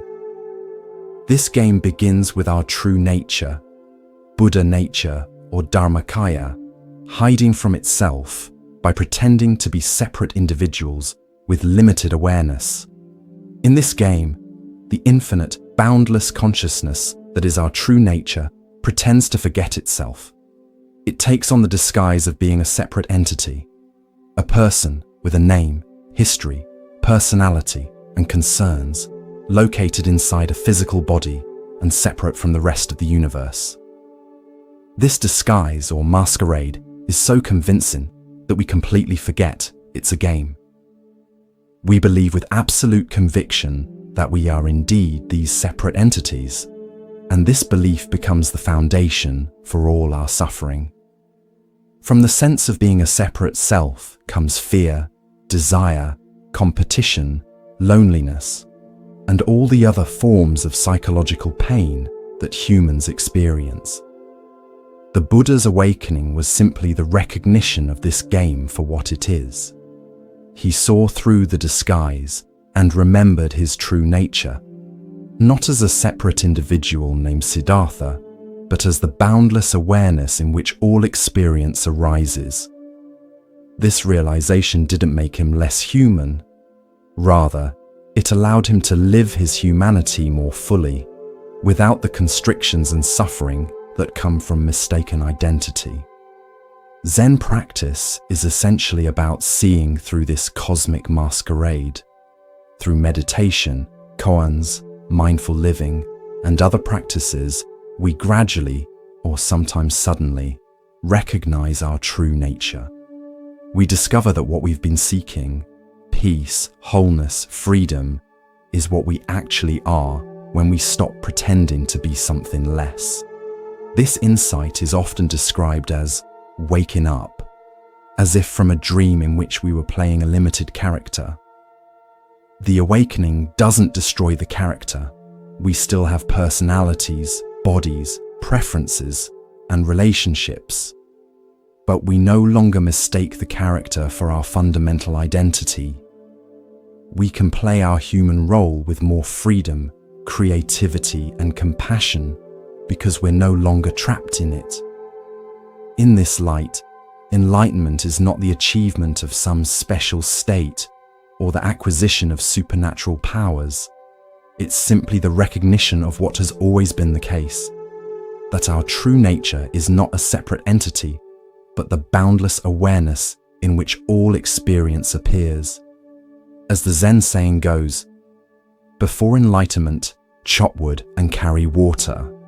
After enlightenment, chop wood and carry water. The activities don't change, but our relationship to them transforms completely. Zen and scientific understanding. In recent decades, there has been growing interest in the relationship between Zen insights and modern scientific understanding. While Zen and science arise from different cultural contexts and employ different methods, they can be seen as complementary approaches to understanding reality. One area of particular overlap is the scientific investigation of consciousness and its relationship to the brain. Neuroscience has made tremendous progress in mapping the neural correlates of various mental states, including those associated with meditation. Studies have shown that long-term meditation practice can lead to measurable changes in brain structure and function, supporting the Zen claim that sustained practice transforms the mind. However, science still faces what philosophers call the hard problem of consciousness: how physical processes in the brain give rise to subjective experience. Here, Zen offers a perspective that challenges basic assumptions of the scientific approach. Rather than seeing consciousness as a product of the brain, Zen suggests that consciousness is fundamental, with physical reality appearing within it. This view aligns with certain interpretations of quantum physics, which suggest that the observer plays a crucial role in the manifestation of physical reality. The famous double-slit experiment demonstrates that at the quantum level, the act of observation affects what is observed, calling into question the strict subject-object division that classical science assumes. Zen's emphasis on direct experience also offers a valuable complement to the third-person methodology of science. While science aims for objective, verifiable knowledge that anyone can confirm through proper methods, Zen points to the irreducible first-person nature of consciousness itself. No matter how thoroughly we map the neural correlates of experience, the experience itself, what it feels like from the inside, remains accessible only through direct awareness. Another area of resonance between Zen and science is the understanding of interdependence. Ecology, systems theory, and network science all emphasize the interconnected nature of phenomena, showing how elements of complex systems cannot be understood in isolation. This scientific perspective on interdependence echoes the Buddhist teaching of dependent origination, pratityasamutpada, that nothing exists independently but only in relation to other phenomena.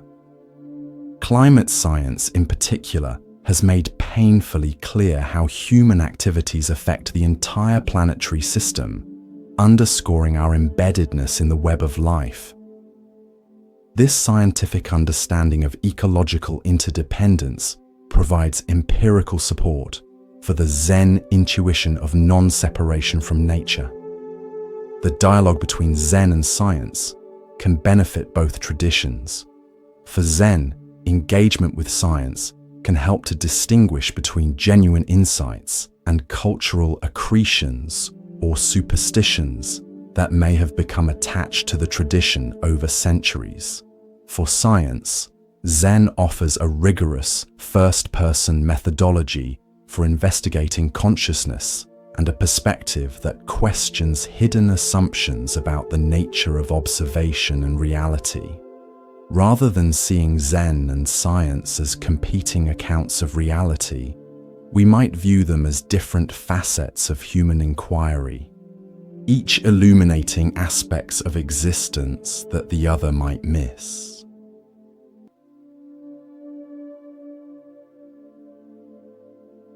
Zen's ethical dimensions. While Zen is often associated primarily with meditation and philosophical insights, it also contains profound ethical dimensions. These are not based on commandments from a divine authority, but emerge naturally from the realization of interdependence and the experience of compassion. In traditional Buddhist contexts, ethics is discussed in terms of precepts, guidelines for speech and action that support awakening. The most basic set includes 5 precepts: not killing, not stealing, not engaging in sexual misconduct, not lying, and not using intoxicants. These are not framed as absolute rules, but as training principles that help create conditions conducive to awakening. What distinguishes the Zen approach to ethics is its emphasis on spontaneous, appropriate response rather than adherence to fixed rules. Once the delusion of separate selfhood begins to dissolve through practice, compassionate action naturally emerges. As one Zen saying puts it, the compassionate heart arises from the realization of emptiness. This doesn't mean that Zen practitioners are exempt from ethical guidelines or can do whatever they feel like in the name of spontaneity.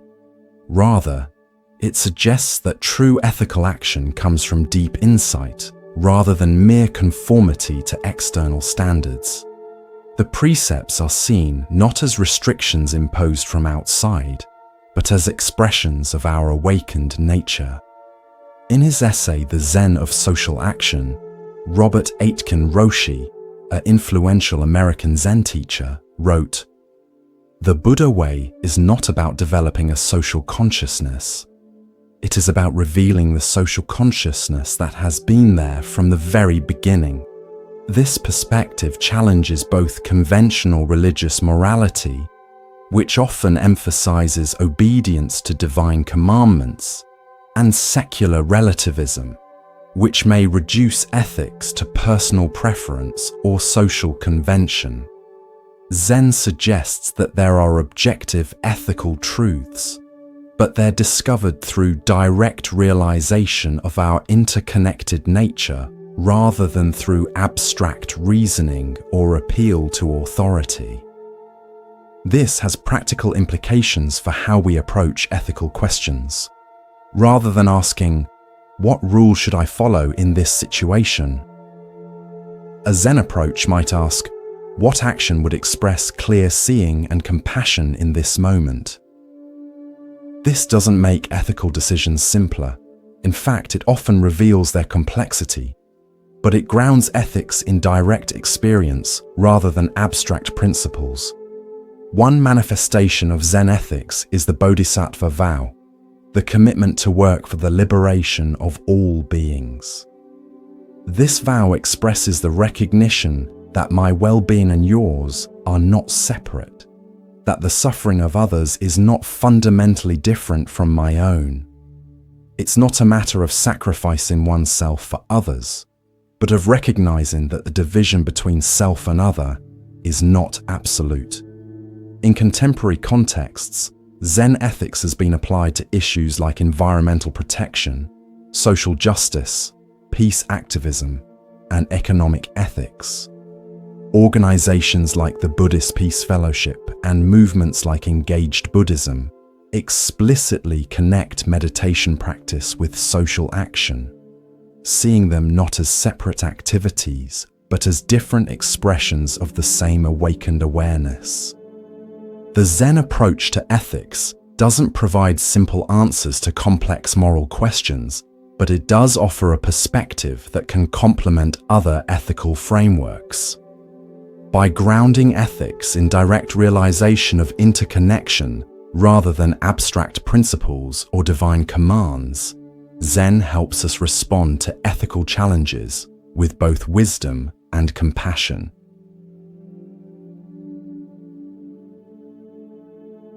Beyond religion and atheism. Is Buddhism a religion? Is it compatible with science and secular worldviews? These questions have generated countless debates, particularly as Buddhism has spread to Western countries with different cultural and intellectual traditions. The truth is that Buddhism, and Zen in particular, doesn't fit neatly into Western categories of religion versus non-religion, or theism versus atheism. It contains elements that might be considered religious in the Western sense: rituals, monasticism, concepts of rebirth and karma, but it doesn't center on belief in a creator God or divine revelation in the way that the Abrahamic religions do. This ambiguity has led some to present Buddhism as a non-religious spirituality, or even as a purely psychological or philosophical system compatible with any religious belief or none. While this framing has made Buddhism more accessible to secular Westerners, it can also involve selective emphasis on certain aspects of Buddhism while downplaying or reinterpreting others. The Buddha himself rejected both of the dominant religious paradigms of his time: eternalism, the belief in an eternal soul that survives death unchanged, and nihilism, the belief that death is the complete end of the person with no continuing consequences. Instead, he taught a middle way that recognized the reality of moral causation, karma, and continuity between lives without positing as unchanging self or soul. This nuanced position doesn't align with either conventional religious views or materialist atheism. It points to something beyond both, a perspective that recognizes the ultimate emptiness of all conceptual positions, while affirming the reality of interdependence and moral causation. In this light, we might understand Zen as a religion of no religion, a path that uses religious forms, meditation, ritual, community practice, to point to a reality beyond all concepts, including religious ones. The purpose of Zen practice isn't to confirm or deny religious beliefs, but to experience directly the nature of reality beyond belief altogether. This approach doesn't mean that Zen is anti-religious or that it views traditional religious forms as unimportant. Rather, it recognizes both the value and the limitations of religious expression. As one Zen teacher put it, the finger pointing to the moon is not the moon, but without the finger, you might not notice the moon. For modern practitioners navigating this territory, there's no single right approach. Some may find it valuable to engage fully with the religious dimensions of Zen, including rituals, devotional practices, and traditional cosmology. Others may focus primarily on meditation practice and philosophical insights, while setting aside elements that seem culturally specific or metaphysically speculative. What matters is not whether we categorize Zen as religious or non-religious, but whether the practices and insights help us wake up from delusion and live with greater wisdom and compassion. In this sense, Zen is pragmatic rather than dogmatic, concerned more with what works to reduce suffering than with doctrinal correctness. This pragmatic approach aligns with the Buddha's famous parable of the poisoned arrow. When questioned about metaphysical matters, like whether the world is eternal or finite, the Buddha compared such inquiries to a man shot with a poisoned arrow who refuses treatment until he knows who shot the arrow, what wood it's made from, and so on. The urgent matter is removing the arrow and treating the wound, not satisfying philosophical curiosity.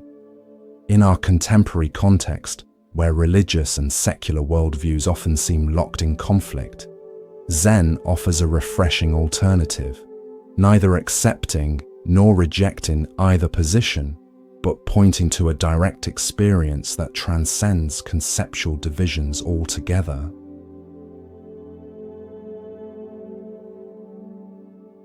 Zen and death. Death remains one of humanity's greatest mysteries and most persistent fears. Nearly all religious and philosophical traditions attempt to address this ultimate human concern, and Zen is no exception. However, the Zen approach to death differs significantly from many other perspectives. Rather than offering comforting beliefs about an afterlife or eternal soul, Zen encourages direct confrontation with the reality of impermanence. Through meditation and mindful awareness, practitioners are invited to observe the constant arising and passing away of all phenomena, thoughts, emotions, sensations, and eventually the body itself. In Zen monasteries, monks traditionally sleep with their heads on small boxes that serve as pillows. These boxes might contain a reminder of death, perhaps a verse about impermanence, or even, in some traditions, an image of the monk as a corpse. This practice isn't morbid, but rather a way of keeping awareness of mortality present, preventing the complacency that comes from ignoring death's reality. Zen masters often emphasize that confronting death directly leads not to despair, but to a more authentic and appreciative relationship with life. When we truly realize that this precious human existence will end, and that we don't know when, each moment becomes more valuable. As one Zen saying puts it, "Die before you die and be completely dead. Then do whatever you want, it's all good." This enigmatic instruction points to a psychological or spiritual death, the death of the ego or separate self-sense, that paradoxically leads to more vibrant living. By dying before you die, you release attachment to the persona or self-image, experiencing the freedom that comes when you no longer need to maintain and defend a particular identity. The Zen tradition contains many stories of masters who faced physical death with remarkable equanimity. For example, the Japanese Zen master Shunryu Suzuki was diagnosed with terminal cancer. When a student asked him about facing death, he replied, "I am not dying. I am not living. I am just here."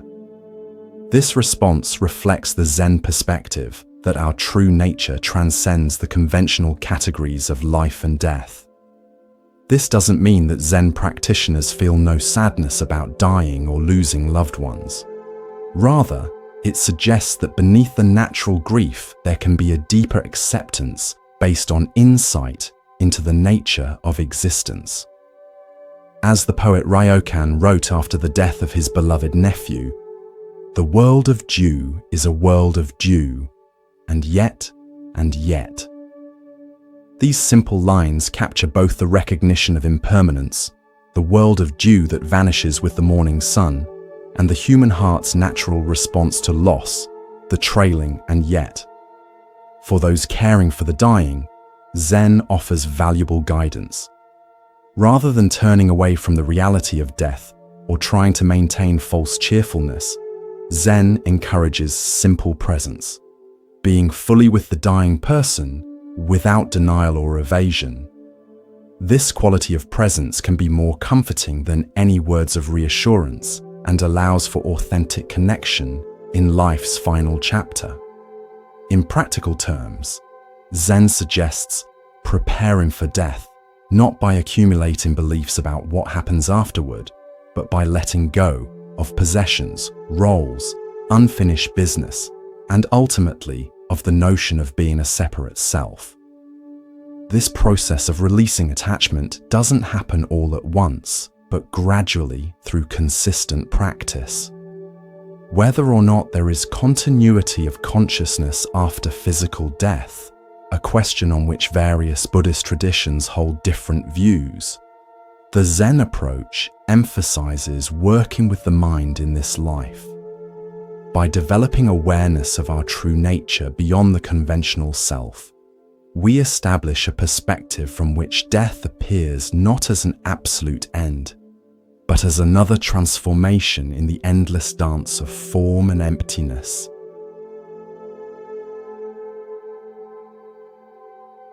Emptiness, the heart of Zen. At the heart of Zen wisdom lies the concept of emptiness. This is perhaps the most misunderstood yet profound teaching in all of Buddhism. Far from meaning nothingness or void in the nihilistic sense, emptiness refers to the lack of inherent, independent existence in all phenomena. Everything we experience, objects, people, thoughts, emotions, even our sense of self, arises dependently, in relation to countless other factors. Nothing exists in isolation or has a fixed, unchanging essence. This absence of independent, inherent existence is what emptiness points to. A classic analogy for understanding emptiness is a chariot. If we take apart a chariot, removing the wheels, axle, frame, and so on, at what point does it cease to be a chariot? There's no chariot essence that exists independently of its components, yet the chariot functions perfectly well as a conventional reality. Similarly, our sense of having a permanent, separate self doesn't hold up under close examination, yet we function effectively in the conventional world. The realization of emptiness doesn't negate conventional reality, but places it in a larger context. It's like recognizing that while the lines of longitude and latitude on a map are useful conventions, they don't actually exist on the physical Earth. This recognition doesn't make the map useless. It simply prevents us from mistaking the map for the territory. In Zen practice, emptiness isn't just a philosophical concept, but a direct experience. Through sustained meditation and inquiry, practitioners might experience moments where the usual boundaries between self and world, subject and object, inside and outside temporarily dissolve. These experiences of non-duality offer a glimpse of reality beyond our usual conceptual frameworks. The Zen approach to emptiness is not to analyze it intellectually, but to perceive it directly. As the Heart Sutra, one of the most important texts in Zen, puts it, "Form is emptiness, emptiness is form." This paradoxical statement points to the inseparability of the conventional world of form and the ultimate truth of emptiness. They are not two separate realities, but two perspectives on the same reality. Understanding emptiness has profound practical implications. When we recognize that our identity isn't fixed or separate, we hold our self-image more lightly. We become less defensive, less driven to prove ourselves, more open to change and growth. We see that our boundaries are more permeable than we thought, allowing for greater intimacy with others and the world. Emotionally, the insight into emptiness can be profoundly liberating. Many of our psychological struggles stem from treating impermanent, dependently arisen phenomena as if they were solid, permanent, and independently existing. When we see through this misperception, we release much unnecessary suffering. For example, if I receive criticism and take it as defining who I really am, I am a failure. I create significant suffering for myself. If I recognize that both I and failure are empty concepts without inherent existence, useful conventions in certain contexts, but not absolute truths, the sting of criticism diminishes considerably. I can learn from feedback without being defined by it. This doesn't mean living in a state of detachment or indifference. Paradoxically, when we understand emptiness, we can engage more fully with life, because we're not constantly trying to protect a fragile sense of self. We can be more spontaneous, more responsive, more present to what each moment brings. The eminent Zen teacher Thich Nhat Hanh coined the term interbeing to express emptiness in positive terms, emphasizing interconnection rather than absence. A flower is empty of independent existence precisely because it interis with sunshine, rain, soil, air, and countless other elements. Far from diminishing the flower, this interconnection is what allows it to exist at all.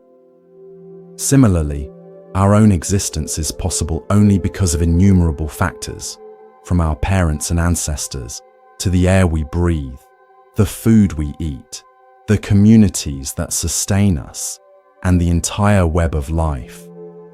Understanding emptiness in this way leads not to nihilism, but to profound gratitude and care for the whole of which we are a part.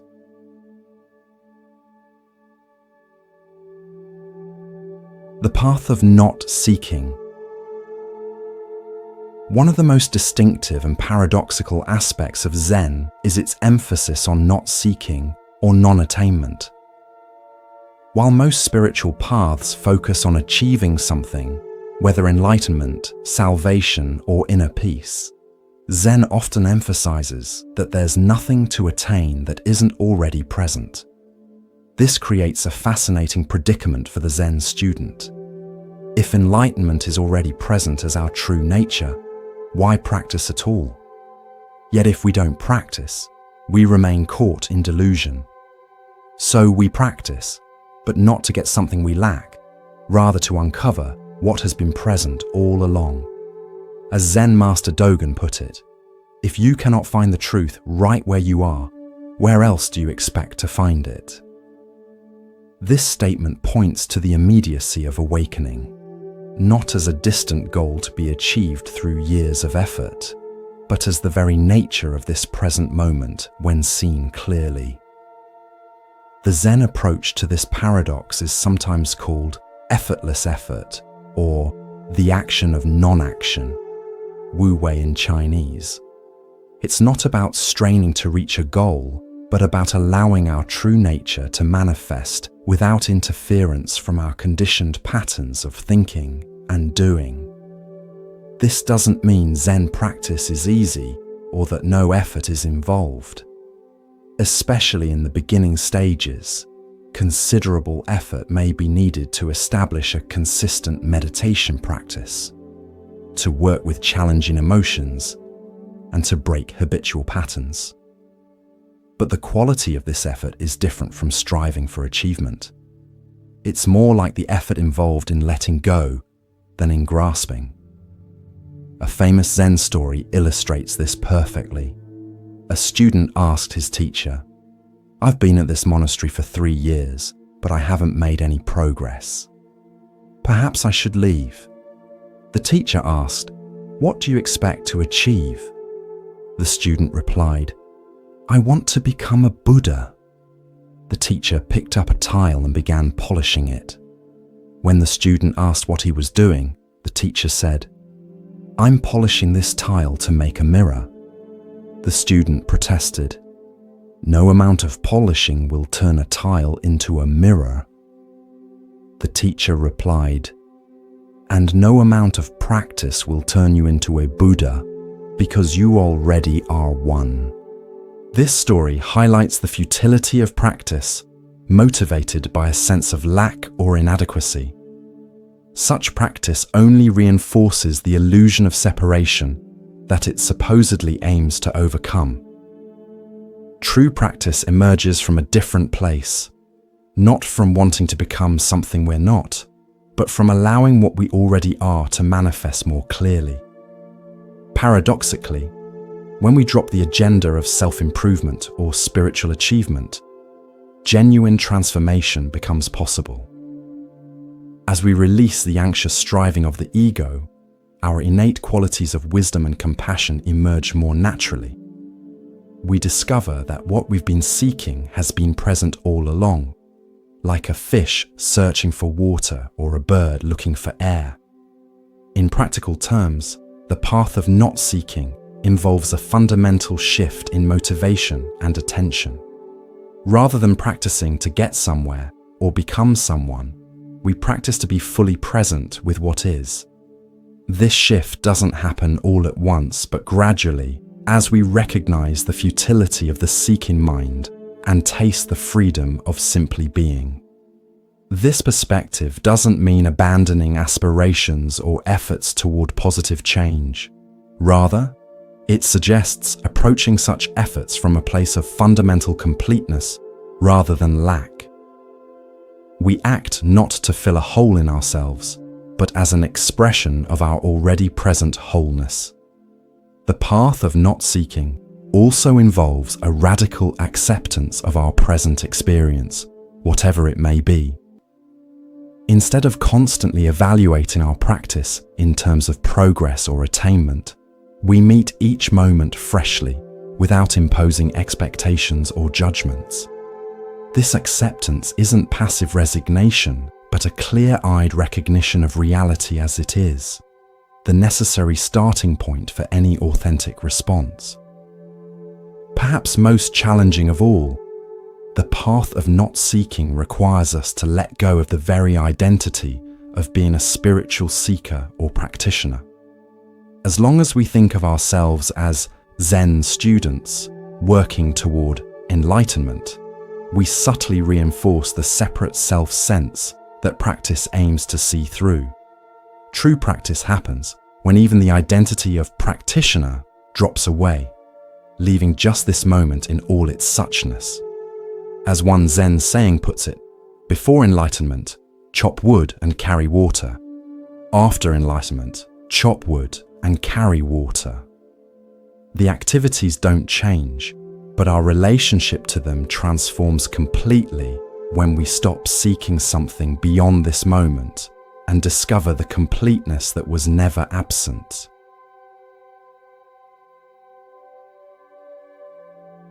The many faces of Zen practice. While meditation is the heart of Zen practice, there are many other forms through which Zen wisdom can be cultivated and expressed. These diverse practices accommodate different temperaments and life circumstances while pointing to the same fundamental realization. Despite Zen's reputation for minimalism, traditional Zen monasteries incorporate extensive chanting and ritual into daily practice. These elements aren't viewed as ways to petition external forces, but as embodied expressions of awakened mind. Chanting sutras, Buddhist scriptures, or dharanis, sacred phrases, engages the body and breath in a way that can quiet discursive thinking and cultivate single-pointed attention. The rhythmic quality of group chanting creates a sense of harmony and shared purpose that supports individual practice. Rituals like offering incense, bowing, walking meditation, and ceremonial meals bring mindfulness into physical movement.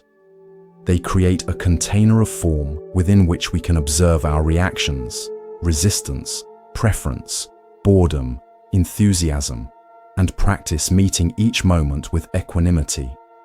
For lay practitioners outside monastery walls, even simple rituals like lighting a candle before meditation or performing a small bow before sitting can help create a transition from everyday concerns to contemplative awareness.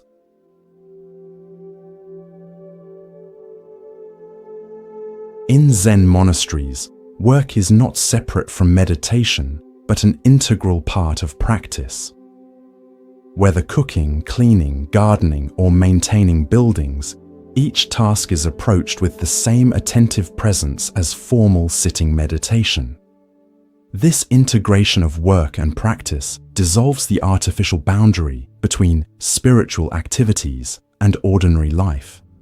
It challenges the tendency to seek special experiences in meditation while remaining distracted or disconnected during practical tasks.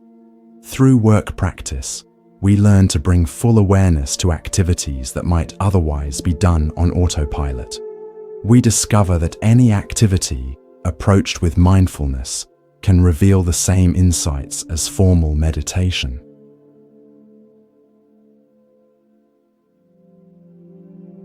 Zen has profoundly influenced many traditional Japanese arts, including calligraphy, painting, poetry, flower arrangement, ikebana, garden design, and the tea ceremony.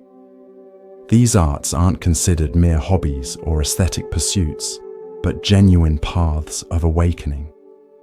In Zen arts, technical mastery is necessary, but not sufficient.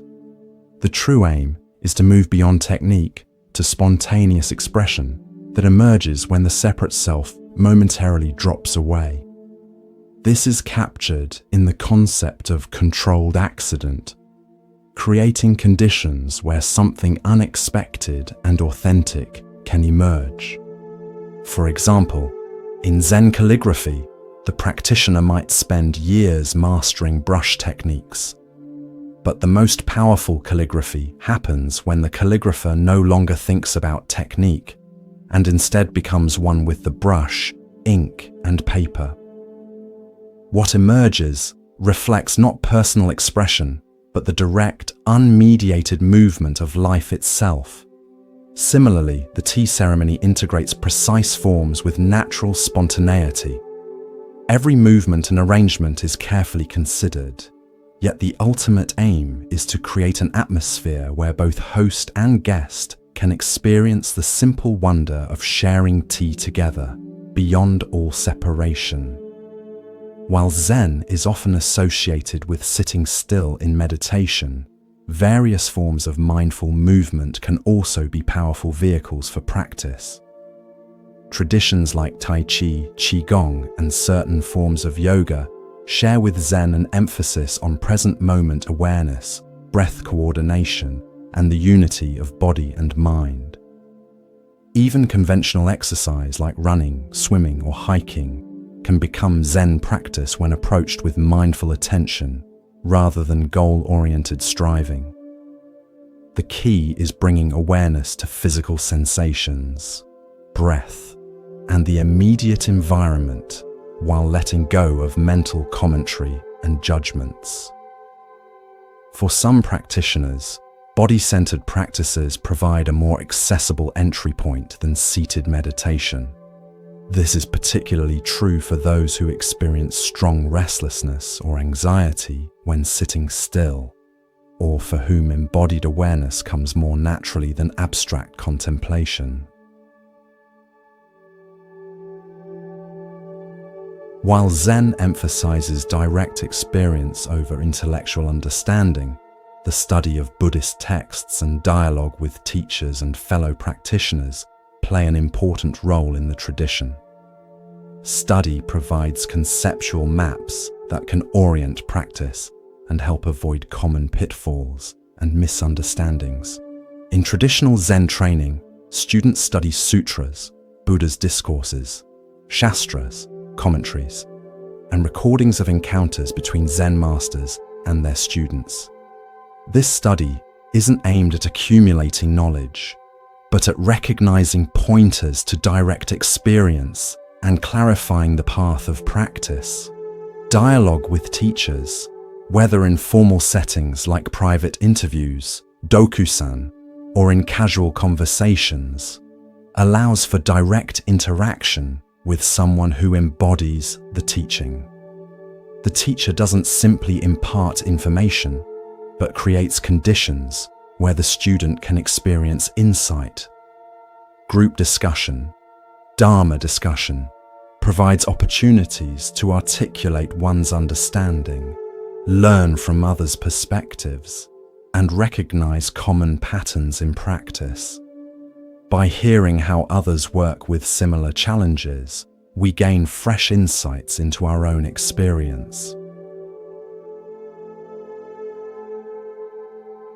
Increasingly, Zen practitioners are exploring forms of engaged practice that explicitly connect meditation with social action. This approach recognizes that inner transformation and social transformation are interdependent. Neither is complete without the other.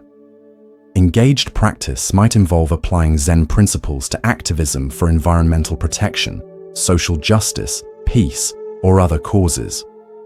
It emphasizes bringing the qualities cultivated in meditation, presence, compassion, non-reactivity, and clear seeing, into challenging collective issues.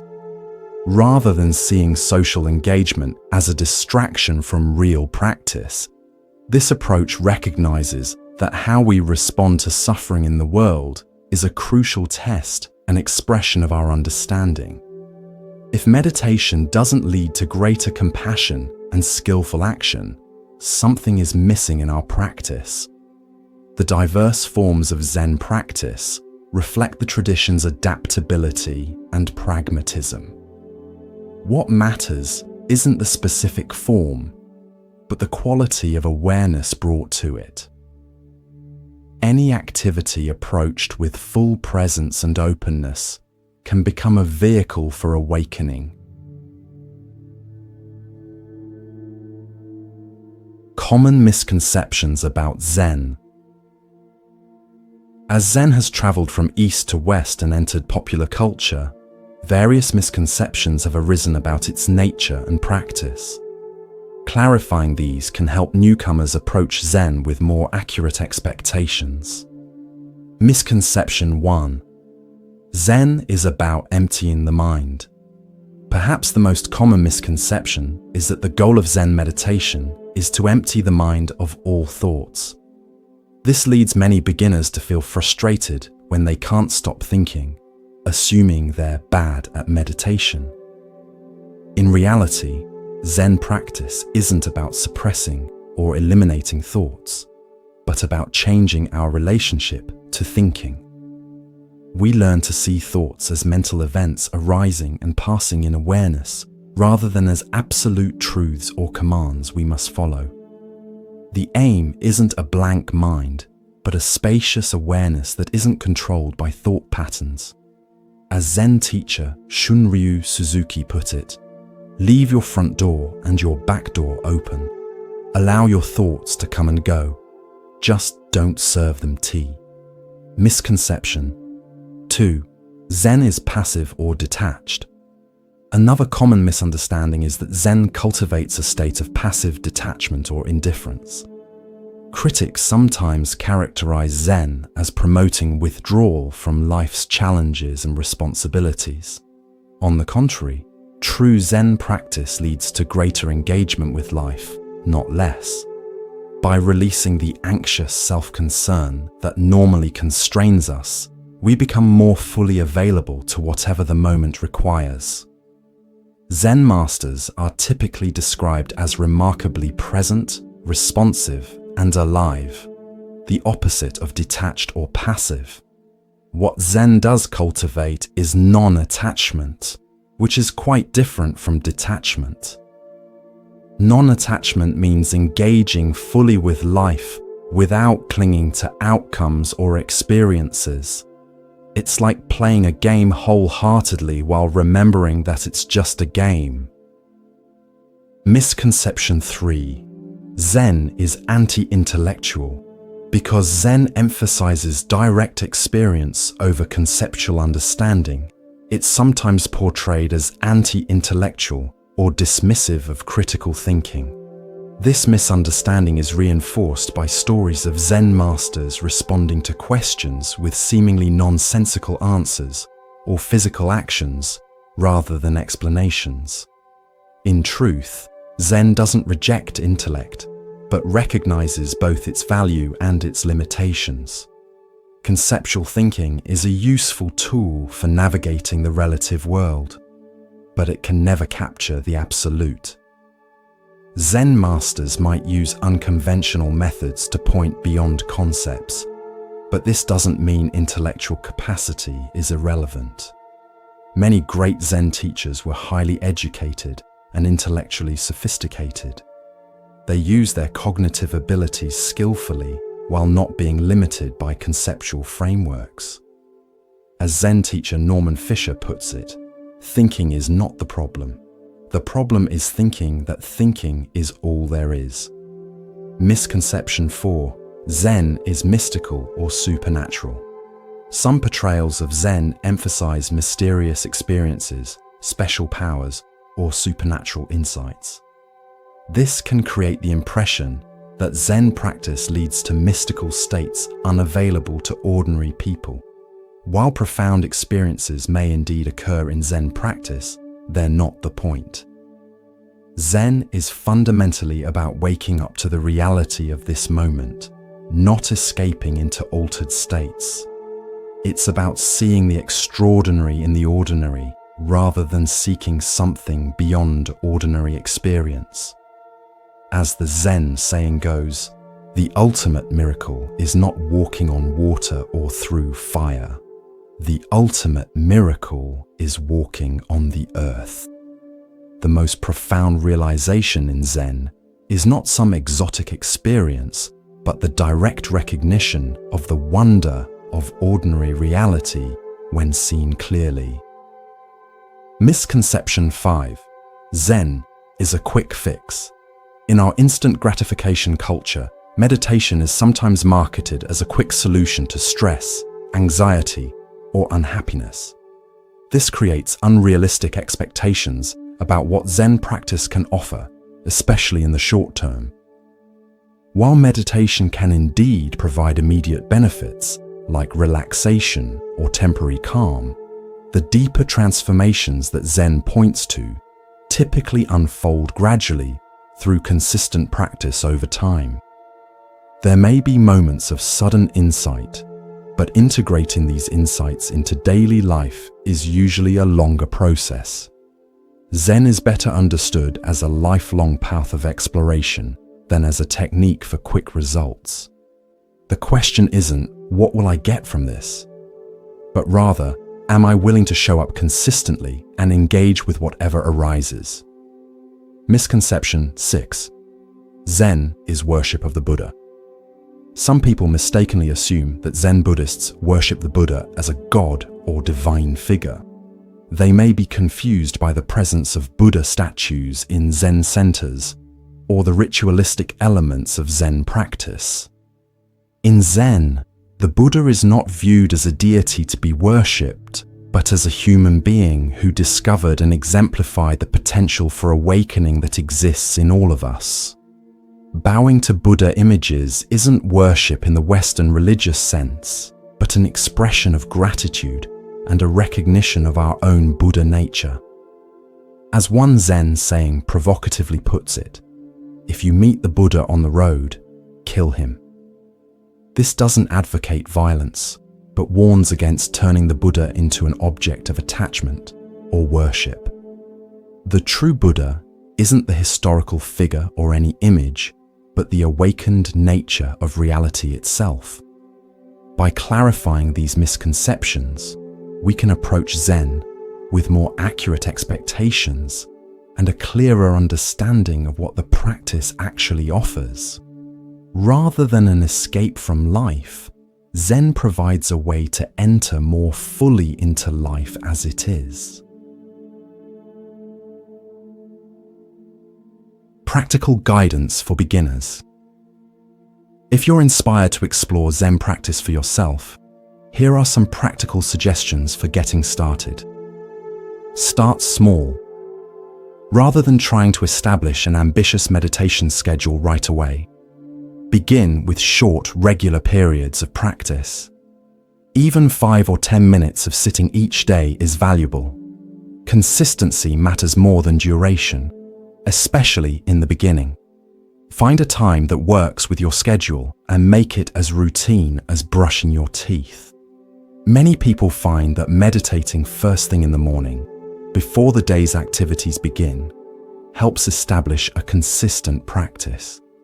Create a supportive environment. Designate a specific place for meditation if possible, a corner of a room where you can place a cushion or chair. This doesn't need to be elaborate. Even a simple cushion in a quiet spot can serve as your practice place. Some people find it helpful to create a small altar with objects that remind them of their intention to practice, perhaps a candle, flower, or meaningful image. This isn't about worship, but about creating visual reminders of what matters to you. Minimize potential distractions during your meditation time. Turn off phones and notifications, and let others in your household know that you need some uninterrupted time. Learn basic posture. For seated meditation, you can use a cushion on the floor, zafu, a bench, or a chair. The key elements of posture are: keep your spine relatively straight but not rigid. Imagine your head being gently pulled upward, lengthening your spine. Allow your shoulders to relax and drop away from your ears. Place your hands in a comfortable position, either on your thighs or in your lap. If sitting on a cushion, cross your legs in a way that feels stable. If using a chair, place both feet flat on the floor. Keep your eyes slightly open with a soft gaze downward, about 3 to 4 feet in front of you. This helps prevent both drowsiness and distraction. Explore different postures to find what works for your body. There's no single, correct way to sit. What matters is finding a position that allows for alertness and comfort. Start with breath awareness. A simple and effective way to begin meditation is to focus attention on the natural rhythm of your breathing. You're not trying to control or change your breath, just observing it with curious attention. You might notice the sensations of breathing at the nostrils, chest, or abdomen, wherever the breath is most easily felt. When your mind wanders, which it will repeatedly, gently bring attention back to the breath without judgment or frustration. This simple practice of returning attention to the breath over and over cultivates both concentration and kindness toward yourself. Consider finding a teacher or group. While it's possible to begin Zen practice on your own, connecting with an experienced teacher or practice community, Sangha, can provide valuable guidance and support. A teacher can offer personalized instruction, help clarify confusion, and point out blind spots in your practice. A group provides the encouragement of practicing with others who share similar aspirations. There's something powerful about sitting in silence together that isn't easily replicated in solitary practice. Look for Zen centers, Buddhist temples, or meditation groups in your area.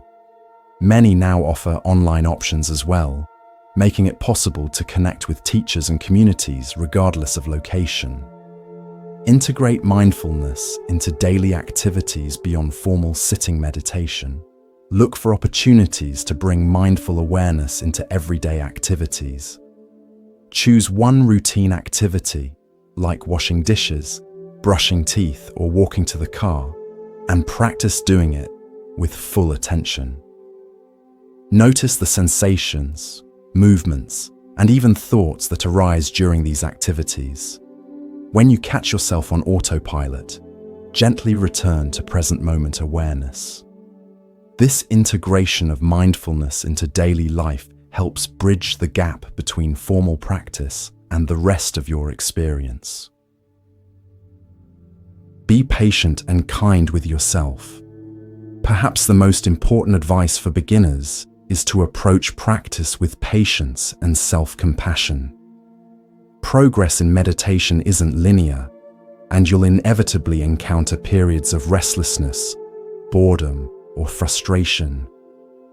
These challenging experiences aren't signs of failure but natural parts of the practice.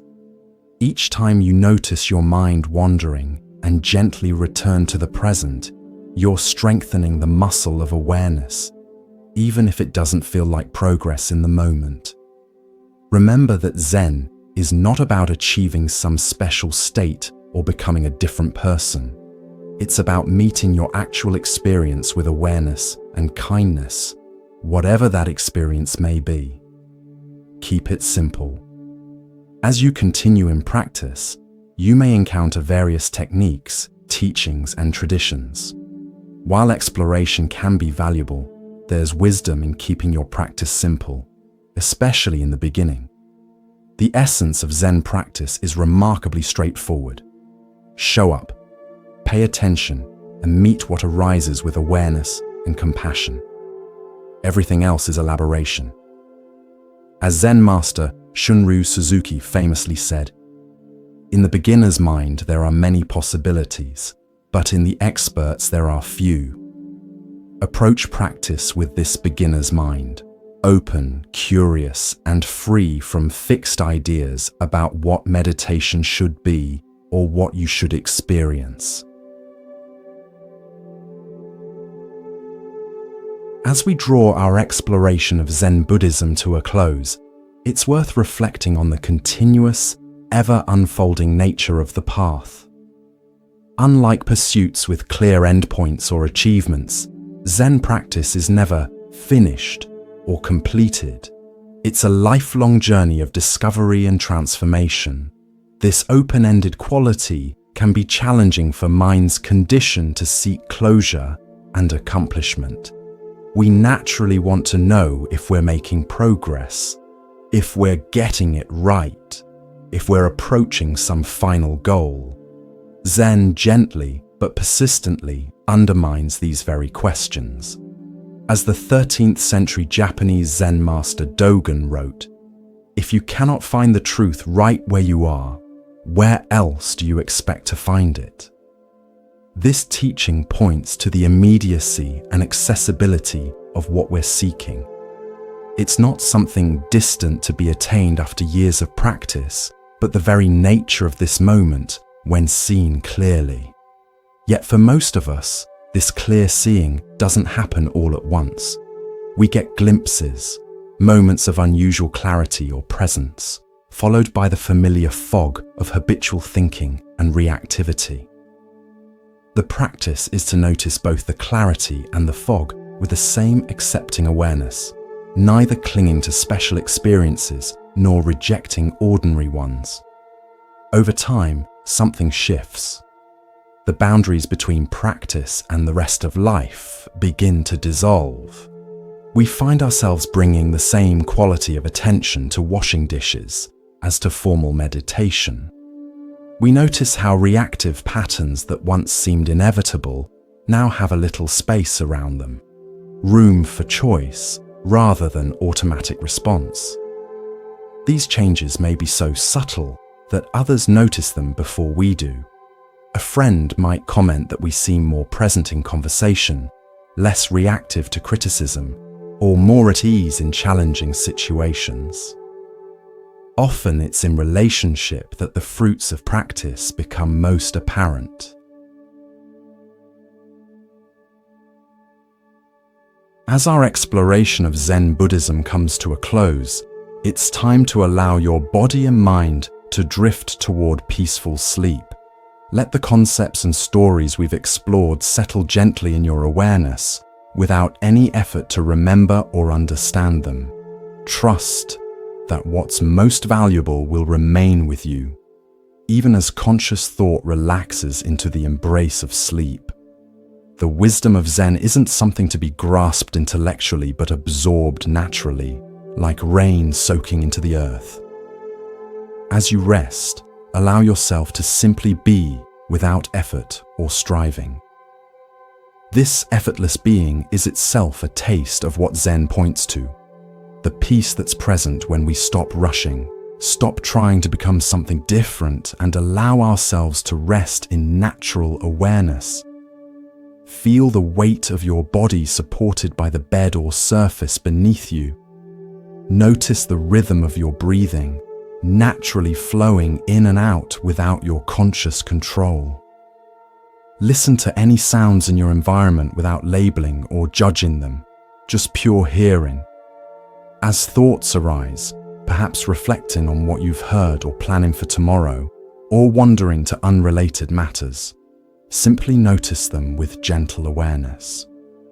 No need to follow them or push them away. Like clouds in the sky, they can drift through the spaciousness of your awareness without disturbing its fundamental tranquility.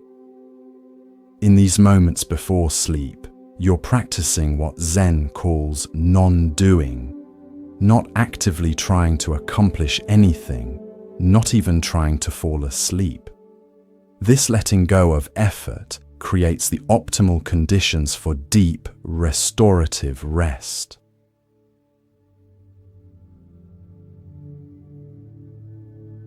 As you continue to relax, you might notice subtle sensations throughout your body, areas of tension gradually releasing, warmth or coolness, tingling or pulsing. These sensations aren't problems to be fixed, but simply part of your living experience in this moment. Meet them with the same gentle awareness you've been cultivating. Remember that sleep itself is a natural process requiring no effort on your part. Your body knows perfectly well how to sleep. You only need to create the conditions for this natural wisdom to express itself. By releasing conscious control and surrendering to the body's innate intelligence, you allow sleep to emerge organically.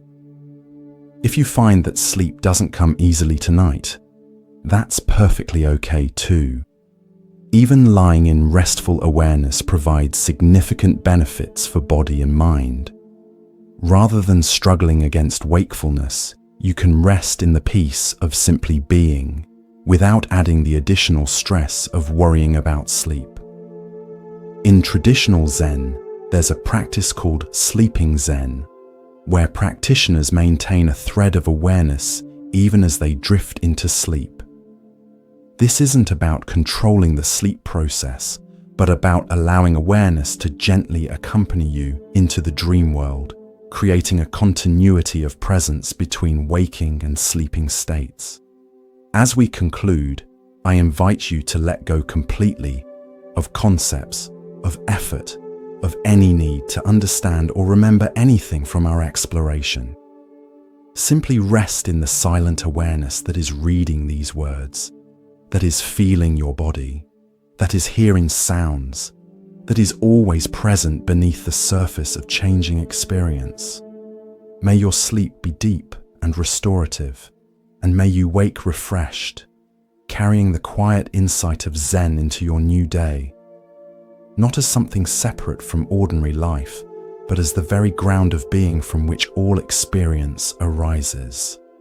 Good night, and thank you for joining me on this journey through the heart of Zen Buddhism, the religion of no religion, the path that is no path, leading to the destination that was never absent. Rest well in the peace that is your true nature.